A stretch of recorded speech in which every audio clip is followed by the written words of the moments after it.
What does it do there? No, Wait, no, do I my... can do it Oh, Ooh, the shirt. Check out the Now shirt. He Oh, is yeah. the Matrix.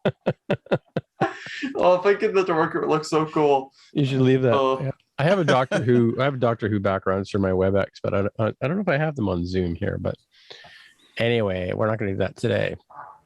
I could jump out. Make my wall look like the Matrix. Oh, no, Oh, it's and not. part of your face. Yeah, Your part teeth of are turning your face. matrixy. Not quite. You can change it to the show. I think that'll be entertaining. The show? If you want to do that. Yeah, that looks pretty cool with the green shirt on. But you chose green screen for that? Yeah, if you just green screen, and then I feel like I must have. Oh, I should wear a red T-shirt because a red T-shirt it'll do it. That's why. What do you mean? Yeah, but that one looks pretty good. You can you're one with the show. Yeah, I know, but the problem is people will want that shirt now. That's right. It Branded. looks so fake though. This is a More Than Just podcast production.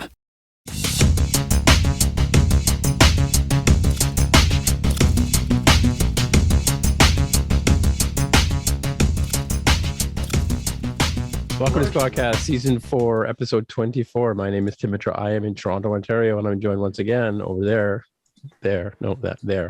by Jonathan Kuehlein in Mississauga, Ontario. Hello, kids. And down there we have Xavier Kuehlein, also in Mississauga, Ontario. How's it going? Filling Without in prompting. for a absent Jaime Lopez Jr. Yeah, who? Jaime? Who You heard dat? of the guy? Who The guy dat? you've done Who like 500 podcasts with? No, dat? that guy? Who dat? Oh, okay, so last week we started off with we'll do our fact check. So last week we talked about Brass Against, and the singer's name is Sophia Arista. And I beg you, I implore you, please do not Google her name because she did something really nasty on stage a couple of weeks ago, involving a willing fan, admittedly. He did volunteer for it. He did volunteer for it, yes, but the band has since apologized, and talk about bad timing, because I mean, like the one they're in a major motion picture. They're like the last thing you hear. Everybody's gonna like be Googling them and finding out who they are, and yes, so unfortunately, Sophia really apologizes for what she did, but yeah, she was in the moment. That's the argument. Sure. Yeah, you could say that. All right. I have no idea what's going on here. Like I just No, no, dude, we're not going to go there. Let's just say if I find it on your browser history, we're gonna have to have a talk. Well, wait a minute. You let him watch Big Mouth. What are you talking about? But anyway, I've been watching a little bit of Big Mouth while I'm working, like doing some coding and stuff like that. So I have it on in the background. That and like when I don't want to read subtitles, like again, complaint about the Russians and the Japanese in Daredevil is that you have to stop and read the credits in the Spanish, right? Whereas Big Mouth, I can just leave it on, and I don't know what it is with that one kid, but and maybe it's just a season 1 thing, but he keeps throwing up every time something inappropriate happens. I don't know which one he is, but it's pretty funny. And it's not just one time, it's like repeated. So it's pretty funny, especially when the young girl character has her moment where she becomes a woman. Yes. That's a pretty funny one. Anyway, so and speaking of sort of mental blocks, as you all know, I like to say that Maria Muldaur was the Doctor in season 2 of Star Trek: The Next Generation, when in fact it wasn't. Maria Muldaur is burned into my consciousness, burned into my brain, probably because of the song "Midnight at the Oasis," and I've got a link here in the show notes for those of you who don't know that song. And then I don't know, did she do the brand new roller skate song? I can't remember that one, but no, maybe that was Minnie Riperton, I think, maybe, or something like that. But yeah, no, there was that's more follow up for next week. But yeah, Maria Muldaur, Midnight at the Oasis, which is why that, that's kind of like, there's like, I don't know, a Billie Eilish, right? Like not quite Billie Eilish, but you know what I mean? Like you get these names and that just everybody's talking about. And I think the phrase you're looking for is Kiki D. No, Kiki D was the Elton John song. No. Yeah. But the roller skate song, it's a different song. Anyway, The Code of Honor was the 3rd episode of the Next Generation. That's what I thought it was. But I went back and watched Center Seat, and I watched all of the episodes that are available so far. It's amazing, really good show. if you're into Star Trek lore. As you know, if you listen to this podcast, why are you not watching Center Seat? Come on. All those sort of rumors you may have heard about Star Trek over the years, they dispel them and enlighten them and whatever. And for some reason, I thought when Brent Spiner talked about the dreaded code of honor, he was talking about the cow of something or other, which is where my brain, what I heard the first time. But he actually just says the dreaded code of honor. Anyway, that's the episode where, they went really down a bad path. But it was not a great episode. Yes, and Xavier was partially right. The last episode of Picard was called Et in Arcadia Ego. So there you go. Yeah. Always right. Always right. Well, that's why you're the number one fan. No doubt he's my son. So we're going to jump over to the headlines. Oh, it's me first. What? You are the headline masters. Who's very impressive. Sleeping with dogs. I don't get it. Yeah. Spider-Man smashes the box office records last week at the end of the weekend with $1 billion. That's $1 billion globally. I have a link here. And surprisingly, with the Matrix Resurrections coming out that same week, that Spider-Man still maintained the number one box office thing. Sing 2 came in second. Sing 2 beat Matrix Resurrections. What? The Matrix. Kids though, right? Like that's the difference. And, check out the shirt on Xavier down there. That's if you listen to the audio version of this podcast as opposed to the video version, you won't get to see my awesome Spockcast Matrix shirt. You can't buy them anywhere. Well, I might put it on the. If you make one, I would totally buy it. Just saying, I would totally buy one. And we'd get sued. And I mean. The Kingsman came in, which is a prequel to the King's whatever. Yeah, it was the Kingsman and the Kingsman Golden Circle. Now it's the King's apostrophe man. King's Man. Yes, the singular, right? And then an American Underdog, which I'm not sure what that is. Yeah, those were the top 5 movies. But yay, Spider-Man. Yeah, $1 billion is good. It's the first movie during the pandemic to crack the $1 billion mark. Yeah. That's true. Yeah.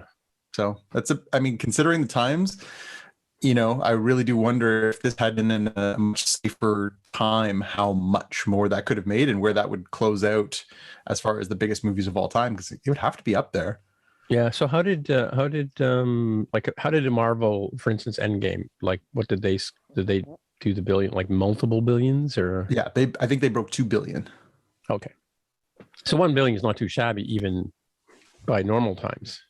Right. Well, comparing it to things like Eternals and Shang-Chi, I think they were happy. I think they came in at like 350 million, and those were considered to be like pretty successful. So just to put those into perspectives, the difference between a known IP like Spider-Man and an unknown IP like Eternals and Shang-Chi, that's the difference. Cool. All right. And we were going to talk about Spockies this week, but we're going to hold off one more week, so you still have time to go and vote if you haven't voted already. We're waiting for Jaime Lopez Jr. to come back and make his statements. His what do you call it? Coming off the top ropes with the full body slam during the Spockies. So I gathered up Eli Glasner from CBC, who was once a young kid reviewer. He's now weren't we all, Tim? Weren't we all? Yeah, he's a seasoned professional now, but he's done his top 10, and this is in the reversed order for the year. Right. So this is not necessarily sci-fi or whatever, but No Ordinary Man was his number 10. West Side Story 2021 version, Steven Spielberg version, came in as number 9. Power of the Dog, which is Benedict Cumberbatch. And that's I think on Netflix, right? Yeah. My wife just watched that the other night. Yeah. So I have to watch that. And Pig is supposedly, that's the one with everybody's favorite actor, Nicolas Cage. Nick Cage, yeah. And apparently that is quite a good movie too. Well, it's in the top 10, right? Yep. Passing, Spider-Man No Way Home came in at number 5. Yep. So that's kind of an interesting one. Tick, Tick, Boom, no idea what that is. Nightmare Alley, that's the new Guillermo del Toro. Tick, Tick, Boom is also on Netflix. It's Andrew Garfield's in that as well. Okay, cool. Yeah, right. And then Beans, which looks really interesting. I forget what that's about. It's sort of a residential school kind of deal. And then, of course, Dune came in at number one, the 2021 version. Denny Villeneuve's, I was going to say Villy Deleneuve, Denny Villeneuve's version of Dune, which is interesting. So maybe it's sort of a teaser for the Spocky results. So I'm not going to say anything more about we might be seeing some of these titles pop up again. Yes, Bob. And one more thing, pretty famous Canadian director Jean-Marc Vallée passed away at the age of 58 recently, and he's done a few. I'm just drawing a blank here on some of the movies. He was a huge influence on Denis Villeneuve and a number of actors. You got his IMDb page handy? Yeah, he. I know he did Big Little Lies, the very popular television series that's on HBO. That was something that people would know him from for sure. Yeah, that's what I was thinking of. Yeah. And I know he did movies as well, but let's see. Oh, Dallas Buyers Club. That was the other one. Right. That's the very well known. McConaughey won the Academy Award for. Interesting. I saw a thing on IMDb about him because apparently he was doing rom-coms left, right, center, and he went back and checked the checklist that he'd made as a young man, and one of the things that he wanted to do was win the Academy Award as Best Actor. That was a goal for him, right? So he reevaluated what he was doing and started turning down, movies that were going to pay him millions and millions and millions of dollars, and he turned them down because he wanted to do more respectable pieces. So that's how he ended up with the Dallas Buyers Club, and what's the Magic Mike? I think was the other one that he was quite notable in. Anyway, not that there's anything wrong with that. They just put up his cause of death because it was a bit of a mystery when they announced that they had found his body. They didn't announce how he died, but they announced, I guess this week, that he died of a heart attack. So very sad. He was sort of secluded by himself. He had a heart attack and died. That's really sad. Yeah, that's not, it's not an unusual death for somebody of that age, really. I mean, it's amazing when you hear that people I'm like, he's younger than me passing away. Like that's always a shocker, but but I think generally speaking, most of the young people I've known who've died between like 35 and 60 have been generally heart attacks. Otherwise it's the big C, So, and of course that new thing that we're dealing with, the other C. And then over to you, Jonathan, for one more.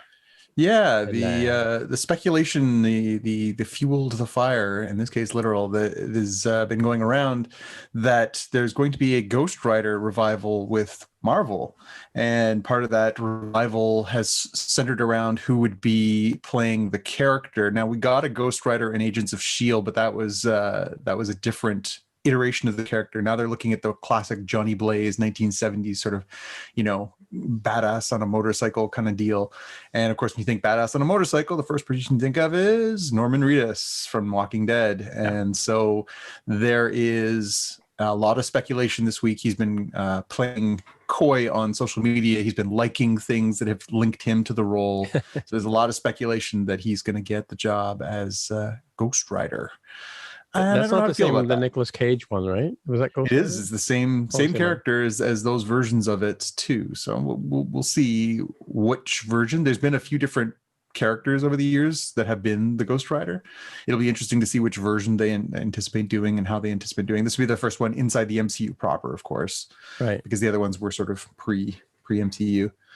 But I know that I'm running the risk of running afoul of the Walking Dead fans, but I don't think he's that good. I think he's okay. You think he's been playing the same role for the last 8 years? And I think he's a perfectly fine actor. I think the role that he's been playing is fine, but I'd like to see something else from him to determine whether or not he's good at being Daryl or whether he's a good actor. Yeah. Personally speaking, when I think of like awesome badass guys riding motorcycles, I think of Keanu Reeves, Canadian. I know you were big on Keanu Reeves, right? I mean, again, motorcycles, action. I mean, he's got I can see it. I don't know, maybe. Yeah. A friend of the show, George John cool on fire. Also drives a motorcycle. That would be cool. I say it has to be Canadian. It's just that's. As a Canadian, we mandate it is now Canadian. This is now an all-Canadian show, too. That's the other thing. That's true. Now that Jaime Lopez Jr. is... America. Yeah. No America. All Canada. All Canada. All vaccinated. all safely distanced. In fact, those guys aren't even in the same room on the other show. Socialized sci-fi, all the good things. Yeah, exactly. Yep. Alrighty, well, we're at that part of the show where we're going to talk about something Star Trek related. Although I did already talk about Star Trek, but we're going to talk a little bit more in depth. This time, we're still talking about Discovery, Star Trek Discovery, Season 4, Episode 7. And I believe it's called But To Connect, Jonathan? But To Connect. Well, you have to say the ellipses, apparently. But to How do you connect. say? But, you have to pause. But to connect. But to connect. And so, yeah, off we go. So this episode really centered around two sort of debates. There's one debate that's happening at the Federation headquarters, where they are trying to decide what they're going to do about the big space rift that is killing everybody, and they're also going to decide about on Discovery. A smaller group is trying to decide what to do about Zora, the now seemingly sentient main computer aboard the ship. So the episode starts with the discussion about, okay, we're trying to figure out where species 10C is on the edge of the galaxy that has been launching these massive attacks that have destroyed worlds, including Kuehlien. And in the first scene, Zora, the sentient computer that we were speaking about, says, yes, I've figured it out. I know what we're doing. I've got the spot. And they say, okay, cool. Tell us where it is. And she says, no. And the pub doors, hell. Yeah, exactly. And so she's apparently evolved to the point now where she sort of says, I don't want to tell you guys, because if I tell you guys, you'll go. And if you go, you could get hurt. So I don't want you guys to go. So I'm not going to tell you. And so this leads into the quandary of, well, how do you convince the ship to follow orders? And so one thread follows that through the whole episode. So they bring in Dr. Kovich, of course, speaking of Canadian content. They bring in Kovich. Kovich comes in as David Cronenberg, of course, comes in, and he leads a group, which is Saru and Stamets and Adira and Gray. And they're all trying to figure out. And Culber. And Culber, you're right. And they're all trying to sit there and trying to figure out how to get Zora to stay with the program, to give them the information that they need so they can actually act on what they need to do. Meanwhile, there's this other conversation going on, which is led by the Federation president, Rillick, who is see, now you're going to keep me on track. Oh yeah. So she is going to be there leading this group where they've got representatives from 60 different worlds all voting on what to do about species 10C and trying to stop this crisis. We've got them trying to figure out on the ship. They introduce us to, at the Federation headquarters, they introduce us to some new players in the game. So Earth is not in the Federation, we find out, which I guess we knew from that episode last season. Is Earth even in Earth? There was a representative from Earth? Yeah, the one who is standing to the right of Burnham, the one in the blue uniform, she was representing Earth and Titan, because we established in that episode last year that Earth and Titan are not, they were not on the same page. So she is there representing them, but she's not necessarily a member of the Federation. She's representing their planet. So they're having this conversation. What are we going to do about this? And Tarka is there. Tarka is basically their needling book. The two of them are sort of conspiring a little bit after they had their tete-a-tete in the Not 10 Forward bar a few episodes back. So they're trying to figure out, okay, so what do we do about this species? And Tarka's solution is, okay, let's I've got I did that experiment aboard Discovery. It allowed me to figure this out. I've got plans for a bomb, and basically I'll jump in there. He jumps in and says, everybody, I've got this great bomb. The bomb will stop this thing from happening. And then, of course, Burnham starts pulling the threads on it, going, okay, so the only way your bomb's going to work is if it uses an isolytic reaction, and the isolytic weaponry has been banned for 750 years. And there's a reason for that, because it just does massive damage to subspace. It could render warp travel through that region completely invalid. And so she's trying to sort of say, like, let's think carefully about this. And of course, she, being more logical and more Starfleet, is saying, okay, instead of doing that, why don't we take the diplomatic approach? We'll treat it as a first contact. Once we get the coordinates, let's figure out, all the things we can put in place. We'll try and do a sensitive first contact. If that doesn't work, we've always got other options. So they go back and forth about that.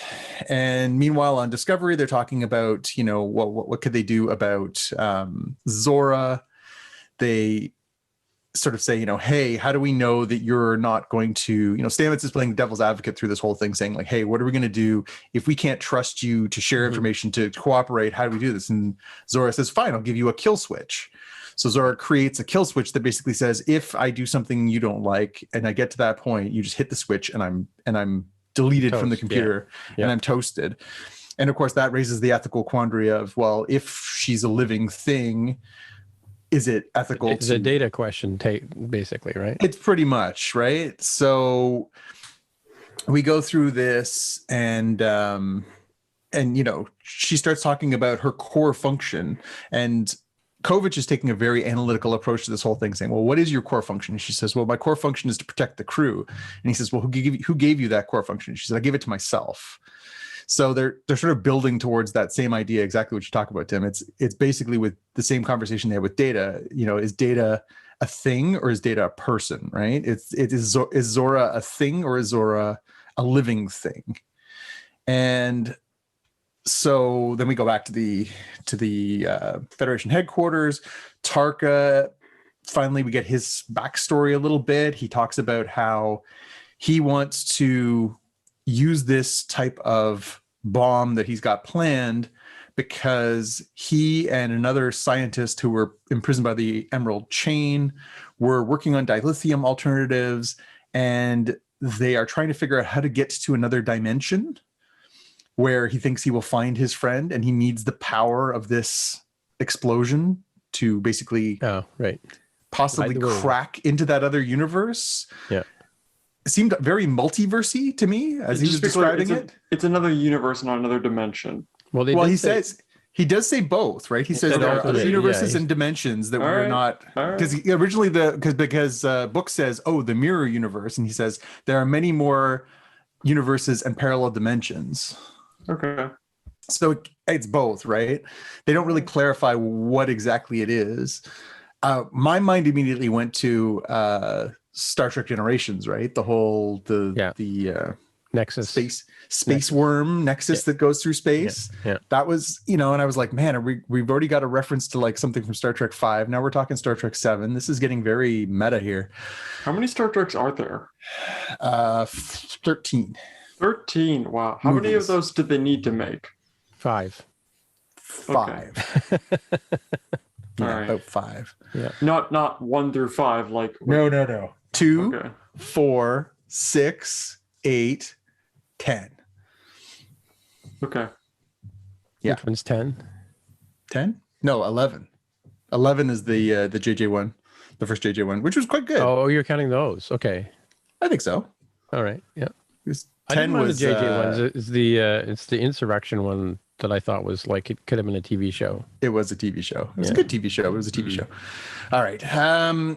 Book as being motivated from hearing Tarka's speech. Book then goes on the offense, and basically he speaks to the delegates. He's trying to sway them, saying like, listen, we got to take these guys out. This is the only way at it. And of course he's looking for vengeance for his planet, and he's becoming increasingly at odds through this episode. Again, they've done a good job of foreshadowing this through the last few episodes, but the rift between Book and Burnham is getting wider and wider, and this one it completely splits wide open, because in the end, she has to be the one. Rillick basically says, I need you to be the person who speaks for that. I have to be impartial. You have to be the person who speaks on behalf of Starfleet and the Federation. So Book gives a very impassioned speech saying, hey, we got to blow these guys up. Burnham has to step up and take the complete opposite position, which is, no, we need to approach this from a Federation values perspective. We have to stay true to our values, even if it means endangering ourselves. We can't just be on offense. And so we then go back to the ship. On the ship, they discover this new cluster inside of Zora's computer. And it's basically that she's created herself a subconscious. And so she's got all these memories. Unknowingly so. Unknowingly so. Interesting. Yeah. And so, yeah, it basically fits the criteria for, dreaming. And, unless a computer is programmed to dream, it won't dream. So if it's created this of its own volition unknowingly, therefore it is a living thing. And so Kovich is starting to draw the conclusion, okay, well, this is starting to become clearer. And then we get a really interesting, well-edited sequence between Stamets giving his speech aboard Discovery about Zora and her rights to live, and Burnham and the rights to 10C, species 10C, to have that similar, right to life and not right to death. And so as she's giving the speech, you can see just this huge fracture happening. Xavier will say, I was sitting in my chair going, because that was the ice crumbling underneath the Book and Burnham's relationship. So, of course, they have their vote, and the vote says that they're going to take the first contact approach. And so Book is PO'd, and he sort of says to Burnham, I'm out of here, and he walks away. Actually, he doesn't say it; just gives her the cold. He stare he just gives her a cold stare. And who didn't see what's coming next? Yeah. Back on the ship, Kovich basically acknowledges, hey, actually, this, Zora meets all the criteria. She is a living thing, and therefore, what if we, instead of trying to find another solution, we put her under the same rules? So Stamets offers, hey, what if we make her a specialist? She joins Starfleet, and then she has to follow orders. Badge and everything, yeah. Yeah. So a little top transport, yeah. So she is now Specialist Zora. Yeah. Does she have to take the turbo lift though? No, as I'm saying, you just do a little tap thing on your comm badge, and off you go. Yeah, they're gonna put her into like a little. They're gonna have like a little holographic body for her in a couple of seasons. Yeah. So then we get a couple little wrap-up scenes, and one of them that really takes us into our season break. So part of this discussion was Gray and Adira advocating for Zora, particularly Gray, given that Gray has now transformed from a living flesh and blood Trill to a spirit as part of the Trill symbiont that only Adira could see, to now being inhabiting a synthetic body. So therefore, or being Picarded as it is now. Yeah, that's right. So Gray is very strongly invested and is very satisfied with the outcome. But as part of that whole experience, Adira can tell that Gray really wants to go back home to Trill and get a little more serious about his studies to become a Guardian. So Adira recommends, hey, you know what, you should go. So the two of them are going to go in the near future back to Trill together, and Gray's going to stay there. Whether or not that means that Ian Alexander is leaving, in the same way that we don't know if Tilly, we don't know if Tilly's coming back. We don't know if Gray's coming back. We don't know if they're all coming back. But it sounds like, at least for a short term, Gray's going to be off the show, which is, I'm okay with it. Then we get a cute scene with Saru and the president of Navarre, whose name I cannot remember, starts with a T, where he gives her a flower that is used to make tea, and it's still very cute. Their relationship is still very cute. I had to put that in there. And then, of course, the inevitable, as Tim alluded to. So Book and Tarka nick the new spore drive that they were developing at Starfleet headquarters, and they basically drop it onto the counter on Book's ship. It gets absorbed in, and all of a sudden they have a spore drive basically aboard his ship that will theoretically allow them to do the same thing that they had intended, which is they wanted to take the Discovery into the middle of the I keep wanting to call it an EDM, but just real-time follow-up. The name of the president of Navarre is it's Tarina. With an Tarina. T apostrophe RINA. Serena, yeah.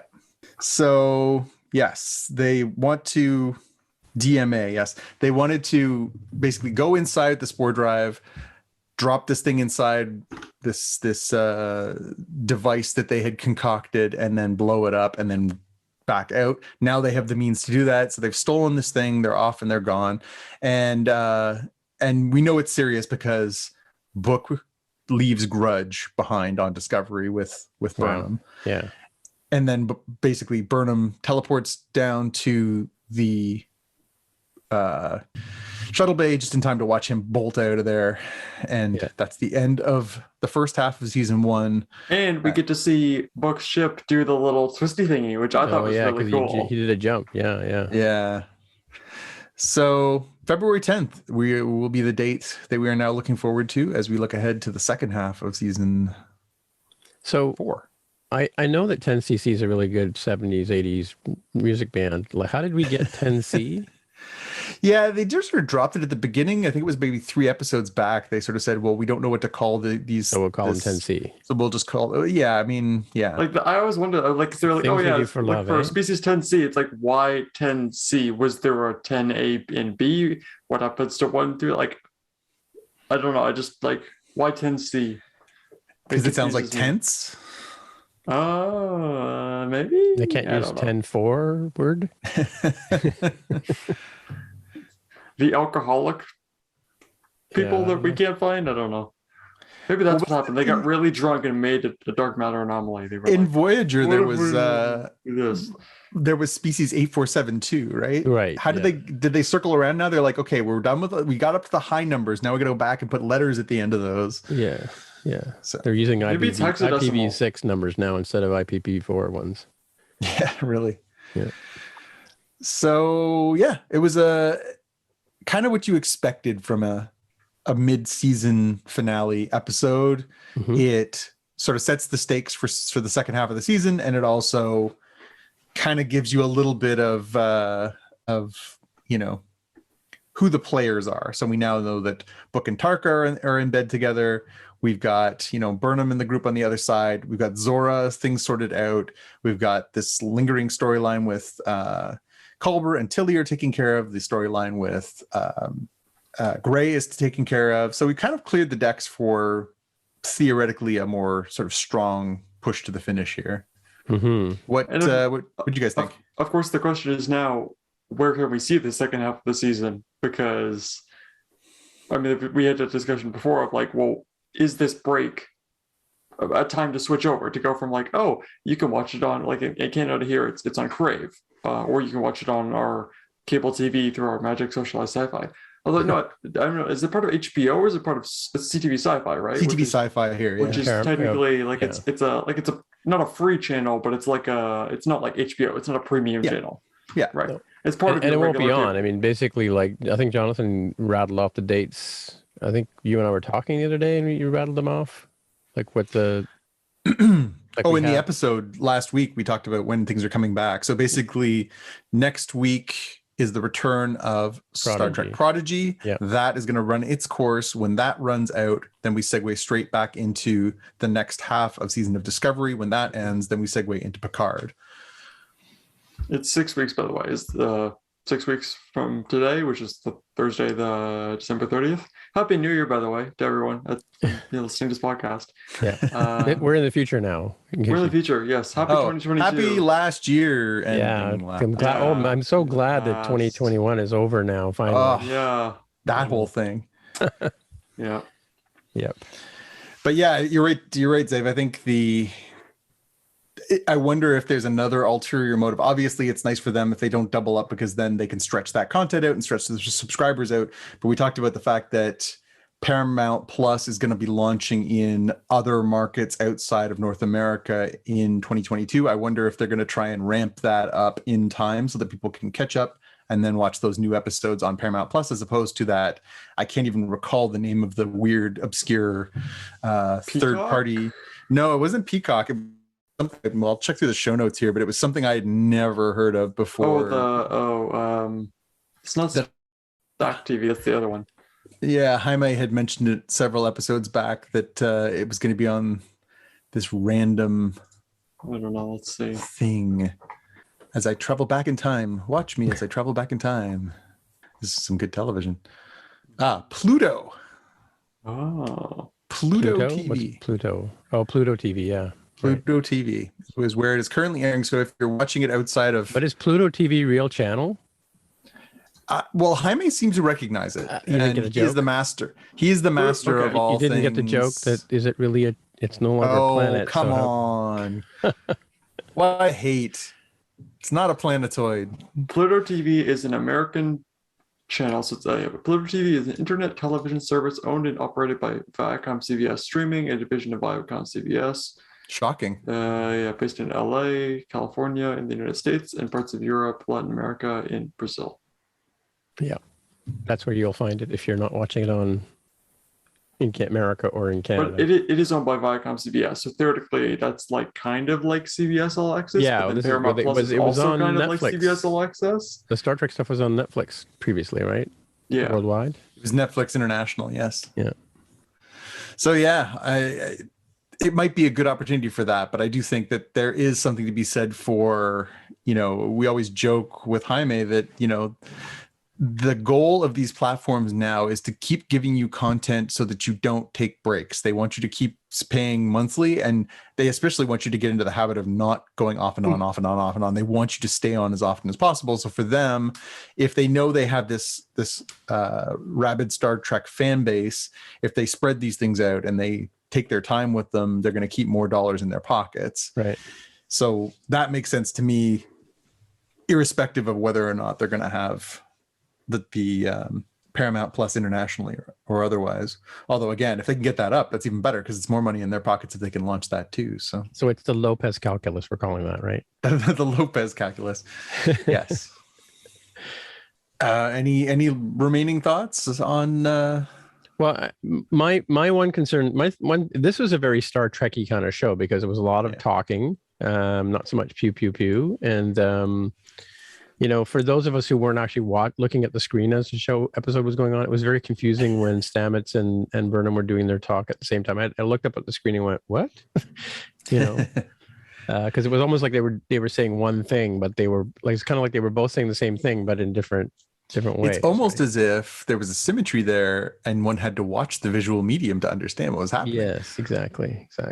Yeah. This television thing you speak of, does it require eyes and ears, or just it's kind of like this video where people might not be looking at right now. Exactly. I mean, if you didn't watch the video version of this, those you would miss my awesome Spockcast shirt, which you can't get. One of a kind. You should show them the Matrix variation on that one. Oh yes. Well, let's see if I can. Yeah. Through the magic of green screens. Yeah. This is why you wear your green shirt to record a podcast, kids. Yeah. There you go. I have to speak so you become the camera. Well, you can add video? Oh good. That's you can add video to the feed. You can have sharks swimming across your repeat after me, Xavier. Whoa. Which pill did you take to get it to look like that, man? Exactly. And do you have others? So speaking of the Hawkeye season finale. Yes. So season finale, we got a whole bunch of colliding storylines come together. We had the culmination of the Yelena trying to kill Clint, the Clint trying to get home, the what's going on with Kate and Kate's mom, what's going on with Jack, what's going on with Echo, what's going on with the Kingpin. They really had stacked a lot of stuff to finish up in an hour-long finale. Yeah, it was a lot of pew pew. And that was kind of my only issue with it. Was I thought this was a really fun series. I really loved the chemistry, the chemistry between Kate and Clint, the chemistry between Kate and Yelena, or Florence Pugh and Haley Steinfeld was great. Mm-hmm. And there were some great moments in the finale, but man, they were trying to do a lot. They were really trying to do a lot in this one episode. Like, I really feel like it would have been more satisfying if maybe we could have wrapped up the Echo stuff when they're going to do her own series, or if we could have done the Echo stuff in the penultimate episode, just so that we didn't have so much lifting to do. Because as it was, and again, it was deftly done. Disney does great stuff. It was done well, but there was still, I felt like too many hurdles to clear in one episode, and it just became a little bit too cluttered. Yeah, That being said, it was good. busy. It was really well done, like relatively speaking. But yeah, there was. I mean, like thinking back on it now, like you say, like when you point out the different plot lines that were being closed off. I mean, like Yelena and Clint don't actually meet up until all of the tracksuits have been dispatched, right? You know, which is kind of a weird thing because, like, you're thinking, well, what if there's one rogue guy who's just waking up and yeah, the Kingpin thing was kind of, and then we talked about this a bit last week with Xavier about the beating that Kate takes and the beating that Kingpin take. I mean, like, that's my not knowing who Kingpin was. Now that I've been watching Daredevil, I'm getting a better sense of who he is. But kind of wondering, like, what is he? Some sort of, like, alien force, like very much like a Jessica Jones who can heal instantly, kind of thing. Even though there's two things. One, he's supposed to be massive and very hard to penetrate just because he's so physically intimidating. The other is that he's a mobster, so he has, like, Kevlar basically sewn into his clothing. Oh, true. Yeah, I did see that in the latest episode of Daredevil I was watching. Yeah, so he's not bulletproof, but you kind of got to shoot him between the eyes, and it has to be a very large bullet. Yeah. So, or arrow, as the case may be. Yeah. Well, in this case, it is a bullet, right? Because that's the ironically, Kevlar does not defend you against arrows. It defends you against bullets. Well, because it's it's about force and impact versus penetration, right? I don't know. I mean, it'd be better than nothing, you would think. What, sure. Kevlar? No, I mean, the thing about it is the needle, the point of an arrow can go through the threads in the fabric, which is how Kevlar works. Yeah. Kevlar, like a bullet, when a bullet hits you, it's actually a blob of lead. Yeah. Right. So it just kind of can't go through the threads, and that's how you still get knocked off your keys. Oh yeah. Yeah. And it does hurt, but you don't just make a hole die. in you. You get a nice bruise, right? A bruise is better than a hole. I don't ever want to try that out, just to be sure. Yeah, no. That clear. Well, next time you bring your Kevlar vest over, I'll bring out the 12 gauge and see how it works out. Wasn't that definitely right? I gotta say, Kick-Ass? Definitely, you got to say that Hawkeye is definitely one of the better, Marvel vehicles that we've seen. Yeah, I mean, it was just so much more grounded. Obviously, it was a little bit closer to the Falcon and the Winter Soldier as far as just being a little more sort of rooted, but it was a lot. They were trying, in the same way that I kind of struggled with some of these other, movies, Eternals we talked about, just trying to sort of do too much. This kind of felt like the same thing. Like, it was a backdoor pilot for the Echo series while simultaneously being a new vehicle for launching the new Hawkeye, while simultaneously saying goodbye to the old Hawkeye, while simultaneously building, bringing back the Kingpin into the Marvel universe. It's just a lot. It was a lot. Especially for 6 episodes in 6 weeks, or 6 episodes in 5 weeks, it was a bit of a lot. I think it would have been a little cleaner if you could have taken some of that clutter out. I think when you get down to the root of it, which is, Clint, his guilt, Kate, her aspirations, and even if you added in the Yelena, trying to resolve her feelings about her sister's death stuff, I think that would have been enough. But adding in the kingpin of it all, the whole red herring with, the swordsman, Jack, and all that, plus the Echo stuff, it was a lot to cram into one series.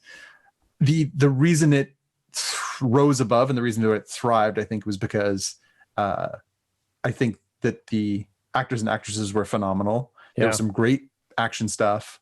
And in the end, I think it's going to hold up fine. But I think this is another one of those series that it has a lot more glue than it does glitter. Yeah. I mean, so just to back up on the whole concept of these. So Clint is a talented human being. He's not got any special capabilities. And same with Yelena. Yelena's just been trained to the nines like Black Widow has been. As is Kate. Kate's just Kate, like same thing. Good archer person. He does actually call her partner in this episode, which is sort of that's a kind of a point for her that she's been sort of trying to get to, right? So could she kind of what? Yeah.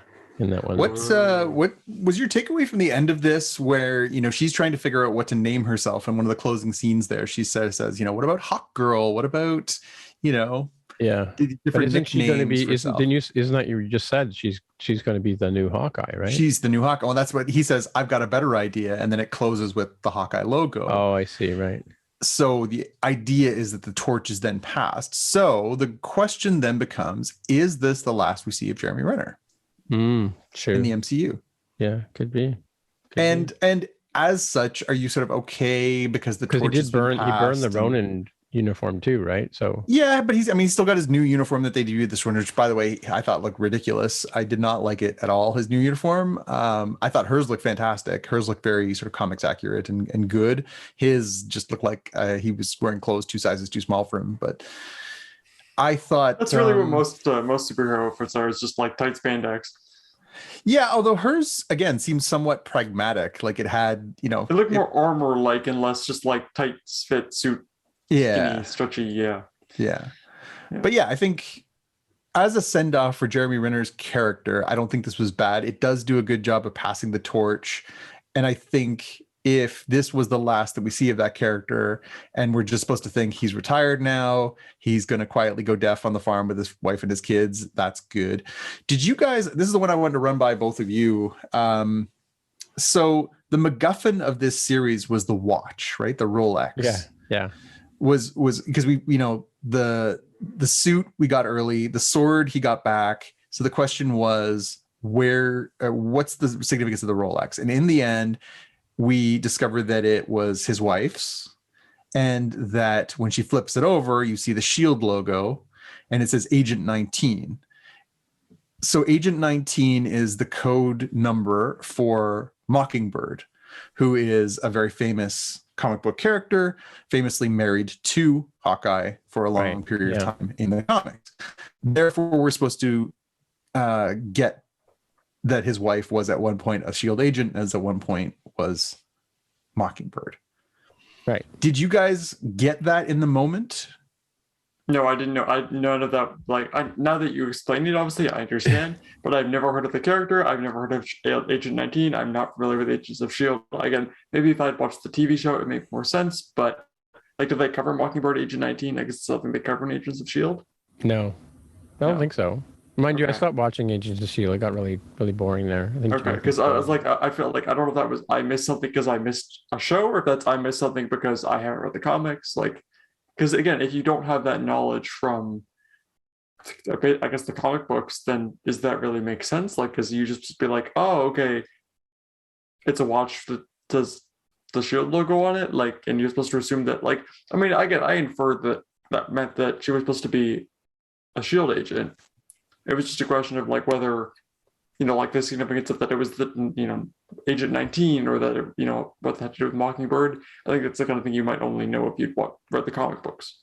So right. Yeah. I mean, I didn't make that leap, but I did notice the logo on the back. It didn't really tweak with me either that it was a SHIELD logo, but yeah. And of course, like you said, how would we know as non-Marvel comic book kind of people? As the lowly only TV and movie and watchers people.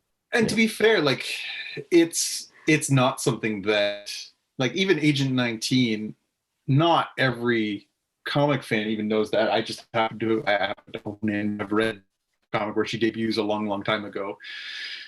She doesn't use that moniker very often, but it's, to me, I think, again, that's one of those sort of weird, I don't want to call it a flaw, but it's maybe an overreach, that there's this MacGuffin through this whole thing that's so important. But even when she gets it back, she's like, cool, but what's the difference whether they have that or not? Is it just because it means something to her? Is there something special inside? Is there a list of names inside? They really don't do a good, satisfying job of why the watch matters so much, other than his wife wants it. They don't un-MacGuffin the MacGuffin. They don't do a good job of trying to explain it at all. It really just seemed to be a thing for moving the plot forward, which is the epitome of a MacGuffin. And so that, again, didn't land very well for me. And in spite of my having that knowledge, I still was like, oh, okay, so we're supposed to infer that she's Mockingbird. Cool. But why does the watch matter so much? Well, again, what's the difference? Yeah. well, it identifies her somehow. That's what he said to her at the very end. But I mean, like to your point though, if Jeremy Renner's Hawkeye is going away, what's the point of surfacing her as Mockingbird? Yeah. All right, let's move on to the Book of Boba Fett. The Book of Boba Fett. Book of Boba Fett.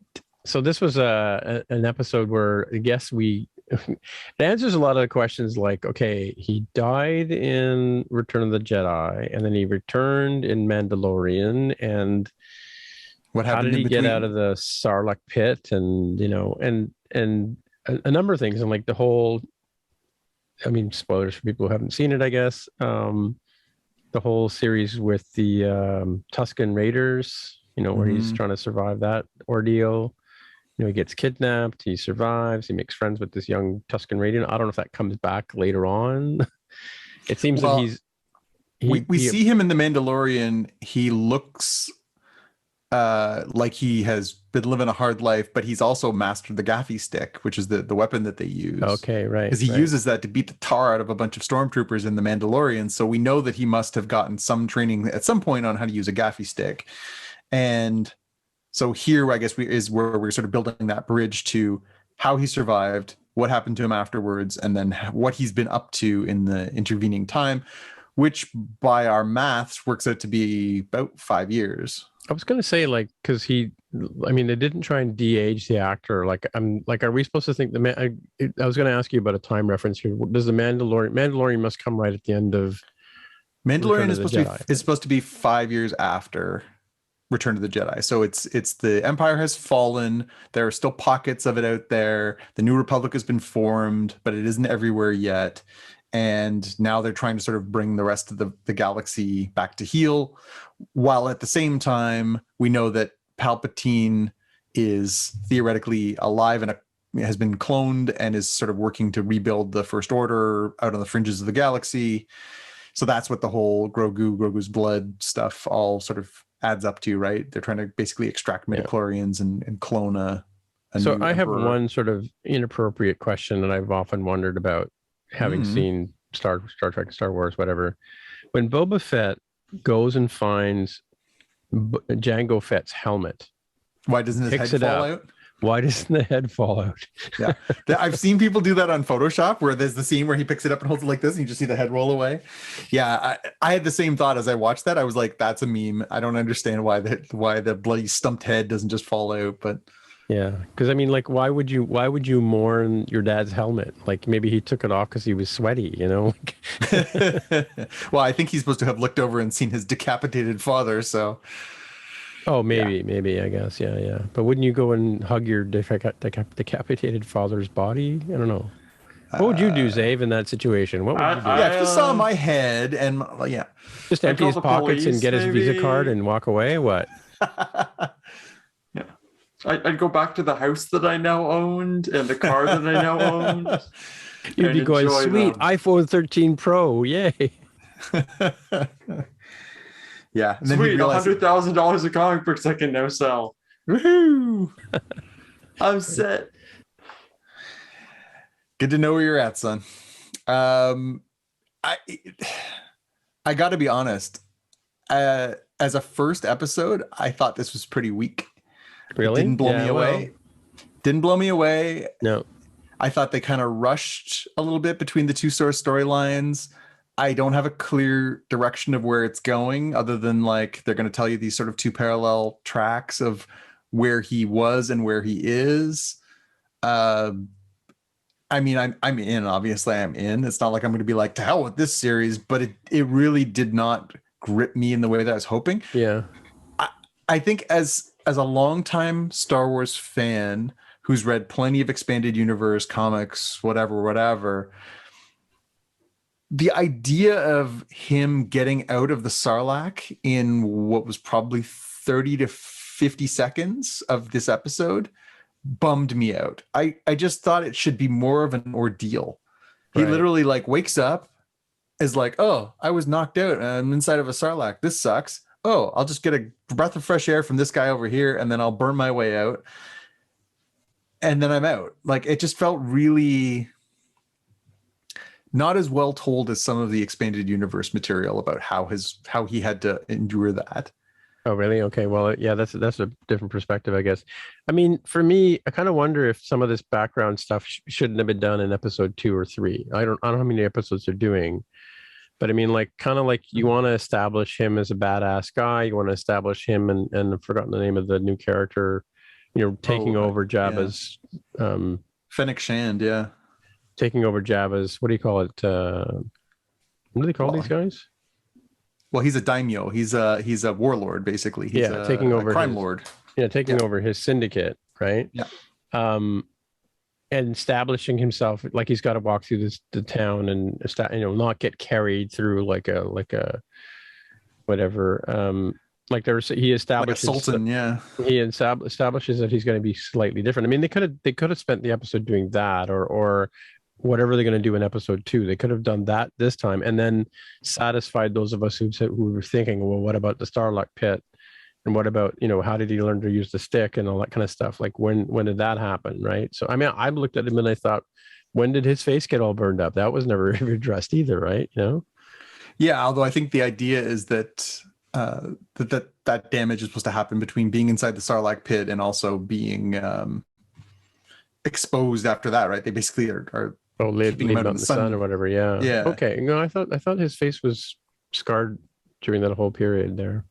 I will tell you though, 7 episodes, Tim. 7 episodes. Okay, so I guess they have to shut us up about that. What about the Sarlacc pit, man?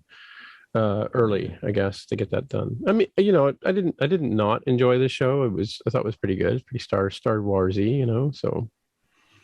Yeah, I mean, it's the same thing we always talk about. It's any Star Wars is good Star Wars. Any Star Trek is good Star Trek. There's always good things to take away from it. It just felt a little, I mean, the idea of a standalone Boba Fett movie, TV show, any of that stuff has been lingering for decades. That's something the fans really want. I'll be curious. I haven't really spent any time looking into it. We watched it last night, and I haven't spent any time sort of exploring other people's takes on it so far. So perhaps I'm in the minority, but it just felt a little on the nose. Like nothing happened there that I wouldn't have been able to, 1,000 monkeys with 1,000 typewriters. Like it didn't take me anywhere I didn't expect to go. And I still don't know what the purpose of it is. Like what is this? He's now going to take over as the crime lord. We're going to get his backstory of how he survived all this stuff and how it shaped him. I hope it's more than that, because so far I don't feel an investment, which is just disappointing. I think maybe it was just too built up in my head. Maybe I'm still cluttered from the expanded universe takes on some of this stuff. Maybe it's just the hype. Also, the one thing I did see a little bit on social even today was people saying like, the whole point of Boba Fett was that he was a man of few words in the original movies, and he was a man of mystery. He never took his mask off. Yeah, exactly. He said very little. And so far in this one, he wears his helmet very little. He wears his bald Tamura Morrison noggin out most of the time, which I think kind of ruins the effect. And 2, he talks a lot. Yeah, that's true. It kind of takes the wind out of the sails a little bit, like they're not leaning into the strengths of the character, which is this mysterious man with his own sort of code, doing his own thing in a very polarized galaxy, but he's charting his own path. And maybe they'll get more to the root of that, but so far it just feels like paint by numbers. Yeah, it's true. I did like the appearance of the Jawas. I thought they were pretty funny. Yeah. They just sort of like nothing sacred to them. Nope. And then I did appreciate the fact that they didn't try and put subtitles on the Tuscans, so they just let their language be what it is, right? So mind you, I didn't turn subtitles on this episode, but there are some really good expanded universe stories about the Tuscans and the way that they live and sort of the depths of their culture and stuff like that. I think they treat them a little bit like an indigenous culture should be treated, which is to respect their ways in some of the stories that have been told outside of that. And I'm hoping they capture a little bit of that there too, where it's not necessarily about speaking the same language if you understand people's intent and values. So the other question I have is the entire planet covered in little balls with water in them? Yeah, and if so, where were those in every other Tatooine Yeah. story we ever saw ever? Ever, yeah. Exactly. Yeah. Exactly. They look like those what do you call those? You know, those sea anemones that you get where it's like a like coral, and when they die they just leave these little balls. I thought they looked like watermelons, to be honest. Yeah, a little bit. Like roundish with the little, like the weird, like colored veins instead of dark. I thought they were hard shelled, like I don't know. Yeah, to me they were like melons or something, but yeah. I couldn't decide whether they were supposed to be like a some sort of fruit or vegetable, or if they were supposed to be like a living creature of some kind. I thought they were like coconuts, right? Where you crack them open and there's like liquid inside that you could drink. Yeah. Like water coconuts? Ground coconuts? They're like, but like melons, where like crack them open, there's liquid, you can drink it, I did appreciate that the monster that he fights off with, that young Tusken, looked very much like the Kraken from the 1980 Clash of the Titans with the Ray Harryhausen monsters in it. I thought that was a nice touch. Yeah. Yeah, it was interesting that and when it walked like a centaur, Yeah, so that was a really interesting but the thing I was thinking about though is and I know that Leia, he does the Leia trick where he uses the chain to choke whatever he's fighting, right? Yeah, the Leia maneuver, like it's kind of like the one conceit about Star Wars University. It's the same thing we have in Star Trek, is that in Star Trek everybody has two eyes, a nose, ears, and a mouth, and two arms and two legs, and private parts where private parts are, right? But except in the undiscovered country, but like, does every creature in the entire universe breathe through their from their head? And like octopuses don't. And do they all breathe the same air? Like, well, exactly. And then the way they kill them is just choke them with a chain that you're attached to, and then apparently like sever its head and walk around the village going, look ahead. And so like he wins the favor of the chieftain because he lets his son walk around and say, look, we killed this, I'm now a man because I think he basically lets the kid take credit for it, right? Like, I don't think he says like, you did this. I think he comes back basically saying like, the kid did his first heroic act or whatever. So he lets the kid take the credit for the big achievement, basically. Yeah, and the dad kind of goes, hey, thanks. Right. Yeah, here, have a shot on me. Yeah. Well, and like, I guess. Yeah. I think it's good. I think it's good to be in that universe. I like the character. I am glad that it's here. I just think it was kind of a little bit. I think the biggest issue I has is that the series hasn't defined its stakes. Like, what is it about?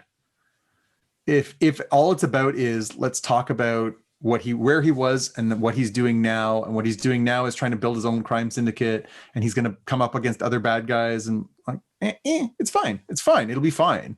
It's just I kind of want it to be more than that. I really want a Boba Fett series to be something absolutely memorable. I guess the question is, since you've read the extended universe stuff, where does he end up with, like in the Force Awakens time frame? Like, where is Boba Fett at that point in time? I have not seen any stories from that far in the future.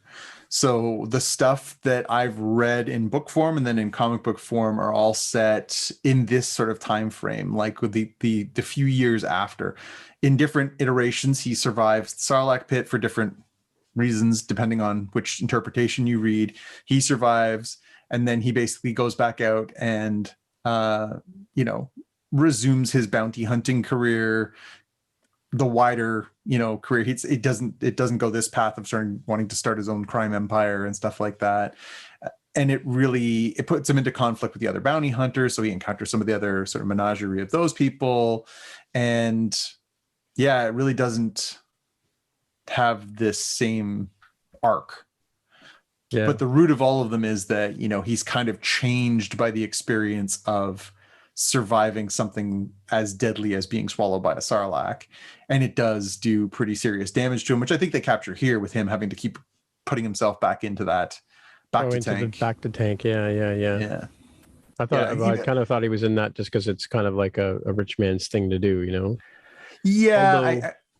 I don't even know if they could have poured the gigantic version of Bib Fortuna that they had at the end of The Mandalorian into that thing, because he was looking pretty corpulent, large of. Well, I was going to say, where's Jabba the Hutt back to tank, right? Yeah, really. Is like that the swimming pool? Wading pool. Exactly.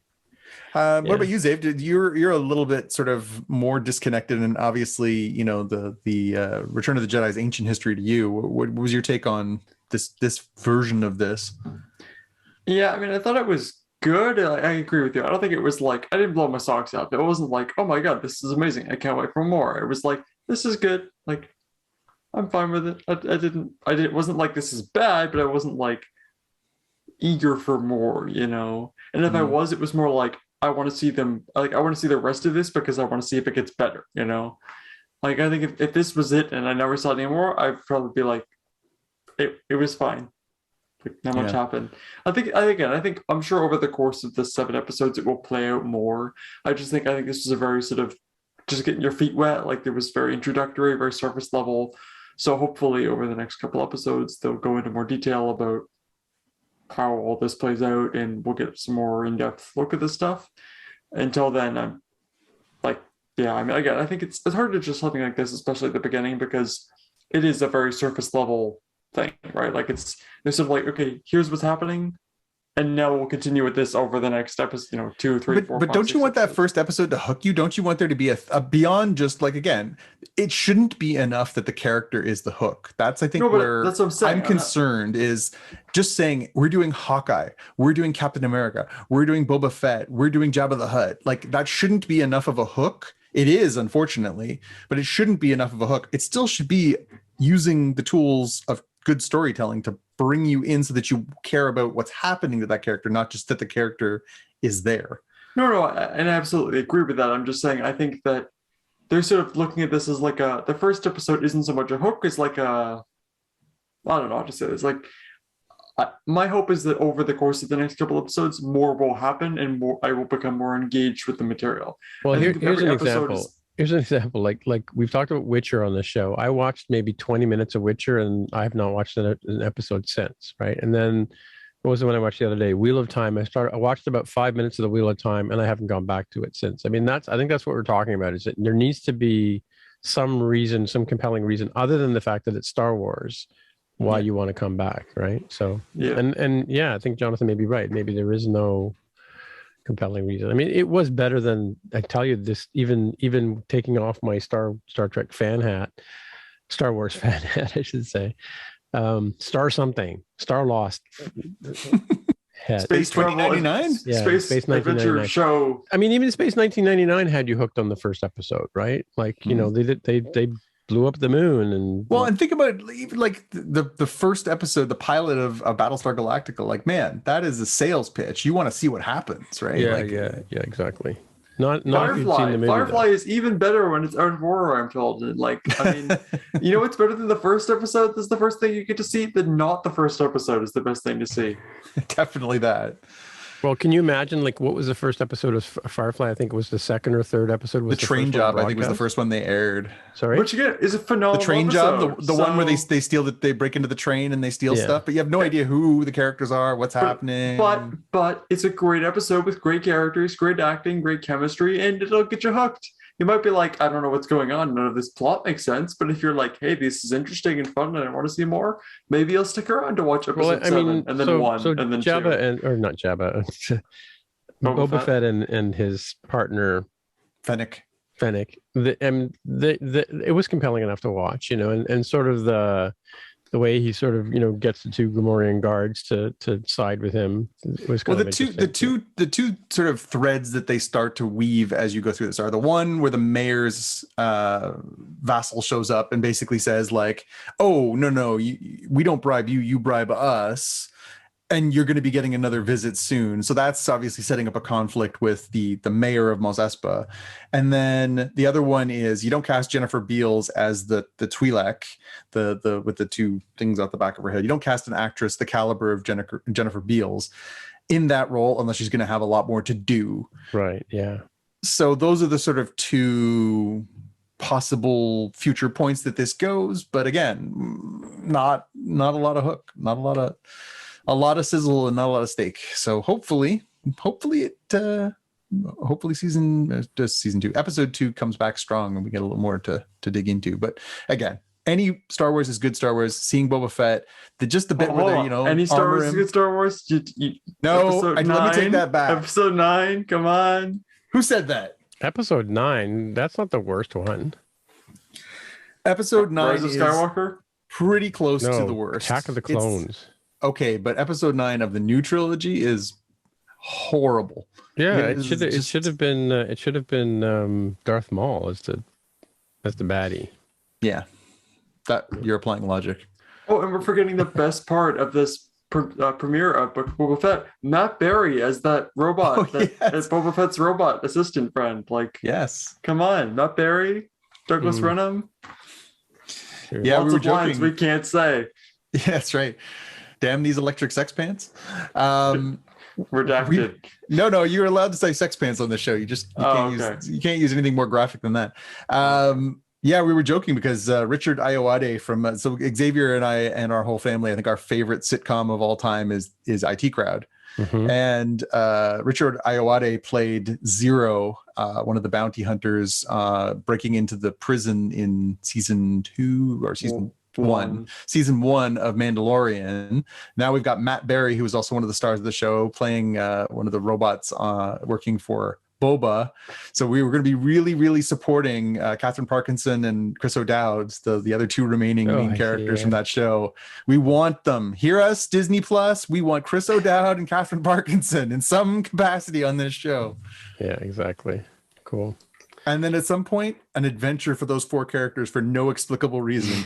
Yes. True. They go to like the travel. They all work in Jabba's basement, right? Yeah, they all work in IT. Exactly. Yeah. All right. Let's move on to our watch list. So we got quite a few things to go through here. So I just wanted to, I was going to put this in the sort of headliney follow-up fact-checky stuff, but I forgot to mention when I was talking about that Dark Matter BBC series, the reason I started watching it wasn't so much about that I was interested in Dark Matter. I didn't go out of my way to find it. I just sort of started playing it and I recognized the voice. I'm like, wait a minute, that's Hannah Fry. So I stopped it and I went back and went back to the part where they because they introduce the person and they have the little subtitle name that shows up, and it turned out yes, it was in fact Hannah Fry. So I listened to a podcast called "The Curious Cases of Rutherford and Fry," otherwise known as Rutherford and Fry, which is I get the names here in one sec. Adam Rutherford and Hannah Fry do a show on BBC where they basically take different scientific things and talk about them and poke holes in them and that kind of stuff. So they'll do like a thing on string theory, or like this week they did they're doing a session on AI, but not like the machines taking over the world. They did do that one, but they're sort of like how AI is being used in today's society. Anyways, from a scientific point of view, it's a really, really interesting thing, and they've been doing it for a number of years. So there's a bit of banter between the 2 of them. So it's kind of really interesting thing. And she's a super smart woman. So yeah, anything she's on that I recognize her voice, I'll sit and watch. So there you go. Cool. Rutherford and Fry. My second one is Don't Look Up. My advice is don't watch this, or don't watch at all. Don't look anywhere. Amazing cast, right? And shot during COVID. They were all in a bubble. It's like Jennifer Lawrence and Leonardo DiCaprio and the president. Meryl Streep plays the president. She plays the president very close to a recent president we may have had. And Jonah Hill plays her son, and his expectation is he carries a Merce. And it's about without giving the spoilers away, it's about a comet coming towards the Earth and going to destroy the Earth, and everybody's going to die in 6 months. And the social media network picks up on it. The news people pick up on it. There's a Daily Show with Cate Blanchett as one of the hosts, and who's the guy who does all the movies? Tyler Perry. Tyler Perry, yeah, they're like the morning hosts, and they have these two on to talk about, and they're doing the morning show thing, and they're going to have them on. There's the cute little science segment at the end, and so nobody's taking this thing seriously. And then there's the whole, nobody believes it's a real comet, and yeah. And so is a commentary on our times then? So yeah, I understand. Thanks, Siri. Did I say Siri? I don't think I did. She doesn't understand what's going on with this movie either. I said. I apologize to all the Siri machines that got triggered by what I was just saying. But anyway, hey Siri, set a timer for 10 minutes. Yeah. No, it's set an alarm for. See you in 9 minutes and 54 seconds. yes. Set an alarm for 4 a.m. please. Yeah.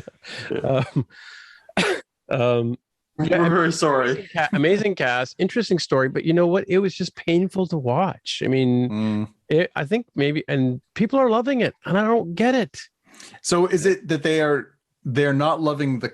It says you didn't love the commentary. You didn't love the which aspect of it that really didn't sit with you? It's very uncomfortable to watch. The president is like annoying. You want to just slap them, So that was like 2017 to 2021. Like I get that. Like it's realistic. Yeah, it's I don't know. It's just it's a rental is my basic vote on this. Is like amazing cast, but like if you look on my lettered or letterboxed review, amazing cast, horrible movie, basically 3 stars. Yeah, I don't often give 3 stars that much. Yeah, so that was good. And did I talk about Encounter a couple of weeks ago? It doesn't ring a bell. So Encounter is, and then of course, you got to go to IMDb to get the name of the actor from Star Wars, Rogue One. So Encounter kind of showed up on my radar as something to watch on, I think it's Disney Plus. I want to say it's on the Apple TV, right? Riz Ahmed. Riz Ahmed, yeah. Riz Ahmed plays it, and Octavia Spencer's in it as well. Like really good cast. It starts out as a guy who is trying to fight off an alien invasion. Did I not tell you this about this, John? No, it doesn't ring a bell. So the trailer. This isn't the same as the, what is it, Invasion or the no, other show? Something else. Okay. No, it's about a guy who's an ex-military guy. He's just come back from Afghanistan, and he's fighting off this invasion that is taking over people, and like taking them over and making them automatons and attacking and killing and whatever. So it starts off like a sci-fi movie, but it isn't a sci-fi movie, because as the story progresses, you find out more and more about the fact that, because the question is this invasion real or is it in his head? That's all I'm going to say. And it goes on from there, and it's an interesting, really interesting movie. But I think overall, great story, but I, as a movie, I basically got to give it 3.5 stars. So it's better than Don't Look Up. If you're not going to watch Don't Look Up, watch Encounter. You won't be sorry. And my last one is a really, really good movie. I was a little worried about seeing this one at first because I Love Lucy. I'm a huge fan of I Love Lucy, as most people are. She was like, pioneer on American television, pioneer, in terms of, having a racially diverse relationship on TV. It's a biopic, and just in terms of endorsement, the movie is a portrayal of Lucille Ball and Desi Arnaz and their relationship, and the making of the I Love Lucy TV show, and all the sort of controversy they go through.